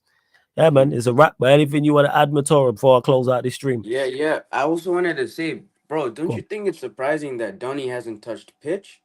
Like, doesn't it just show how bad he is at, like, managing players just like he's doing Sancho? Because, like, bro, if he ain't playing Donny, that means he fell off with him and he's not even trying to, like, give him, like, a few minutes so that he can get a good club somewhere. He's just like, you're not playing at all. And there's no way you can tell me Donny isn't better than Majegas, McTominay, Bruno. Like, even 15 minutes, bro. I hear you. I hear what Have you're you saying. thought, have And you for thought whatever about reason, that? Have I'm you thought not, you about know. that? You know what I'm saying? I'm not even like in regards to it. Something's off because the thing is he's managed him before. He's had he's been successful with him before. So the fact that it's going wrong and you're not using him means there's something more to that. I'd love to know what it is because something's not right that Hannibal, McTominay, Mano are all getting in ahead of you. Like that shouldn't be happening. Like to the point where, so if I'm not even saying he's better than those players, what I'm saying is he don't even get the chance. You know what I'm saying? He don't even get the chance to play. He's not even coming off the bench for 10 minutes or something. So something's off. Sometimes he's not even in the squad. Something's not right. Something's off. I don't know what it is. Something's off. I don't know what it is. Or even Hoyland on right wing. He's tried Bruno there, but he ain't trying to try Hoyland there. That's a It's shot. like, bro, how are we seeing stuff? This guy's drunk, bro. I just want him out, man. How do we see stuff that he doesn't see? It's so crazy. It's like when we get off and we're just on the streams, it's like people talk so much insight into the team, and it's like, bro, what's wrong with this guy, man? Someone just like hit him at the back of his head so he can, like, bro, and his sidekick. Bro, his sidekick looks like him, bro. So cool. Oh yeah, it's the assistant. Yeah, the assistant does Bro, look they like just him. be They look like writing twins. love notes to each other in those pads. It's like, I actually bro, think they're related. That's why. Oh, for sure. No, I actually think they're related. I need to confirm, Right. but I think they're actually related. Yeah. Why? Because they both. If they had why? Because they both bald. You know what I'm saying? That looks No, the it's same. not because they actually look They similar. do look. They do look alike. That's You know what I'm I'm saying? saying. But if they was related, I'm sure we would have found out right already. Well, yeah, go on, Mator, carry on. Yeah, bro. I'm just like, bro. That's it, just First get of him all, out. I feel like going forward, starting next season, they need to start giving out tapes of training like the way Chelsea does, because we gotta see what these guys doing, bro. You want to see? Do you really want to see what these guys are doing? Bro. Think about that. Yeah, we should see, bro. Think Because about that, Chelsea, come on, Matora. bro. Matora, you don't want to see. You do not. I don't want to see this. I don't want to see them on the pitch. I want to see them on training. Like I said before, I don't like the food. I don't want to see how it's made. Don't show Bro, me the kitchen. I think we need to see it because, like, bro, I bet they're just like, bro, everyone has no technical ability. Bro, those rondos I saw a look clip so crazy. Bro, 4-touch rondo and it's out, and these guys are professional footballers. Jeez, nah. Bro, we need to see the tapes. I'm petitioning for this. Like, yo, Carrington has to start every I week. can't get with that. The King K tapes. I can't get with that. I'm sorry. I cannot Bro, get with that. imagine the tapes of Onana doing the keeper training. Like, bro, it's gonna be insane. You right, Matora. Yeah. That's why I don't want to see it. I see it bad. I see it week in, week out on match days. I don't need this on days that, you know what I'm saying? I don't need it on non-match days is what I'm saying. I do not need to see that whatsoever. For real. I think they should do it, and then you should do a podcast about it. Yeah. I think you should shut up, mate. How about that? Yeah. I agree with you, Andrew, actually. That's what it is. Where's You hostility's agree? coming from Yeah. today, man. Oh, where's this hostility coming from? Bro, you could do the training reactions, like reactions. Hey, Matora. Now you know what is Matora. You know what I'm saying? You can jump on the channel. You can do it. I'll run it. I'll be in the background. Floor's yours, man. You know what I'm saying? 100%, You can do it. Yeah, man. You already know. We've been dominated, be quiet for the build-up. Hey, Jez, you and I will do it. You and I will do it. The training videos for Man United. You and I will do the podcast. Oh, yeah, I know what you're doing. Yeah, we'll do it. Matora, anything you want to add before we close out? Because we've been here almost 3 hours. Big up to everyone that's called in. Anything you want to add? Last point. Nah. I'm good, bro. Thank you so much for the platform. Of course. Matora, you on socials? On Twitter or Instagram or anything? I'm about to get on it, and when I get on it, I'll let you know. Follow me. Yeah. Once you get on it, hit me with a follow, yeah? Every single time. bro. I always see you in the chat supporting, man. So always, man. Big up, Matora. 100%. Every single time, yeah? Big up you guys. Bless up. Yeah, nice to see you Matora, guys. man. Great call. Hey, the bucket has fire as well, my done. Yeah. I said it to you last time, the last one. I might have to get over there because this is the second time and I've been like, yo, that bucket has fire. So yeah, man. Same to you, yeah. Bless up every single time. But yeah, love to everyone that's called in. Almost 3 hours, so I would say this fan calling show has been a success. Like I said, I was trying to figure out shows and move shows around for the new year, so this will be, I won't say it's the permanent slot, but for at least the short term, the Mondays you will get the fan calling show, people. Obviously straight after the weekend's games. We're at 63 likes, so we did go over 50 likes. Big up. It is rolled to 9K. We're 5 or 6 short of 8,900. Make sure you hit the like button. Make sure you subscribe and feel free to call in.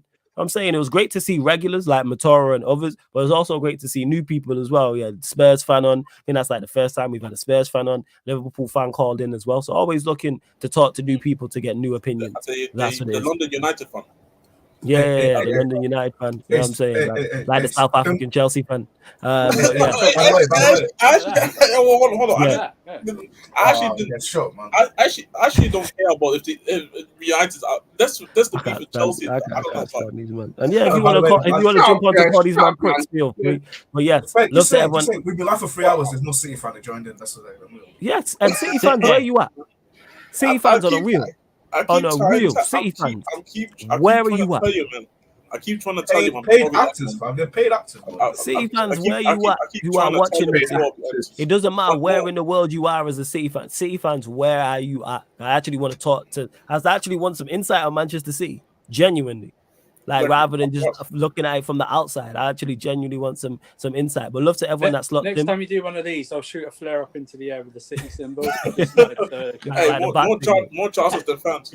Yeah, we're gonna be live on the Sarcasm City TV gaming YouTube channel in like 30 to 45 minutes, people. So I'm just gonna get the gang together for that. Then we'll be back here midnight, people, UK time, changing it to midnight UK time for Doing the Most, which is the Premier League show as well. Just to have a look at the upcoming live stream schedule, let you know all the shows that are indeed coming up on the YouTube, also on the Twitch as well. We will be doing the Newcastle AC Milan game on Wednesday. That'll be on the Twitch. Then Friday you will get the Nottingham Forest Tottenham Hotspur game on the Twitch, and then Saturday you will get the Chelsea versus Sheffield United Premier League watch along on the Twitch as well. So love to everyone that has locked in. You lot are real ones. Yo, them 3 o'clock games are dead. What about the United stream? What about the United stream? There's no United stream on the Twitch. No, on YouTube though. Yeah, they know about it. That's why I said upcoming live stream. That's pretty standard. That's pretty standard. Yeah, this guy trying to be a ha fucking funny guy, innit? Steve, let them know where they can find you and what you got coming up as well, man. Let them know where they can find you, what you got coming up. Don't like this disrespect to Yeah. Justin. No, you could shut up. Only I can do it. Yeah. Go on, Steve. Go on. Hashtag free the tallest. Yeah, you can find me, Strasbourg Steve on YouTube. I think the next stream I'm doing is Lyon Monaco on Friday night. I think that's the next one I'll probably be doing. Might do a Europa League game, but yeah, Okay. that's about it that I got going on. Thanks for having me on, bro. It was fun. Of course, man. All the time, man. You already know. And yeah, membership people, members as well. If you are the Sarcasm City Soldier or higher, I'll be reaching out to you in regards to the members Q&A on Twitch. You're a general, Steve, so I reach out to you about that stream and obviously get you on a Q&A as well. But you know you're more than welcome on the fan calling shows anyway. We're going to redirect to Nuruddin. I believe he's still live. United Real Therapy people. So make sure you just put Sarcasm City Raid in capital letters in the chat. But love to everyone that's locked in. This has been the Premier League fan calling show live on the Sarcasm City TV YouTube. Big up for tuning in. Read the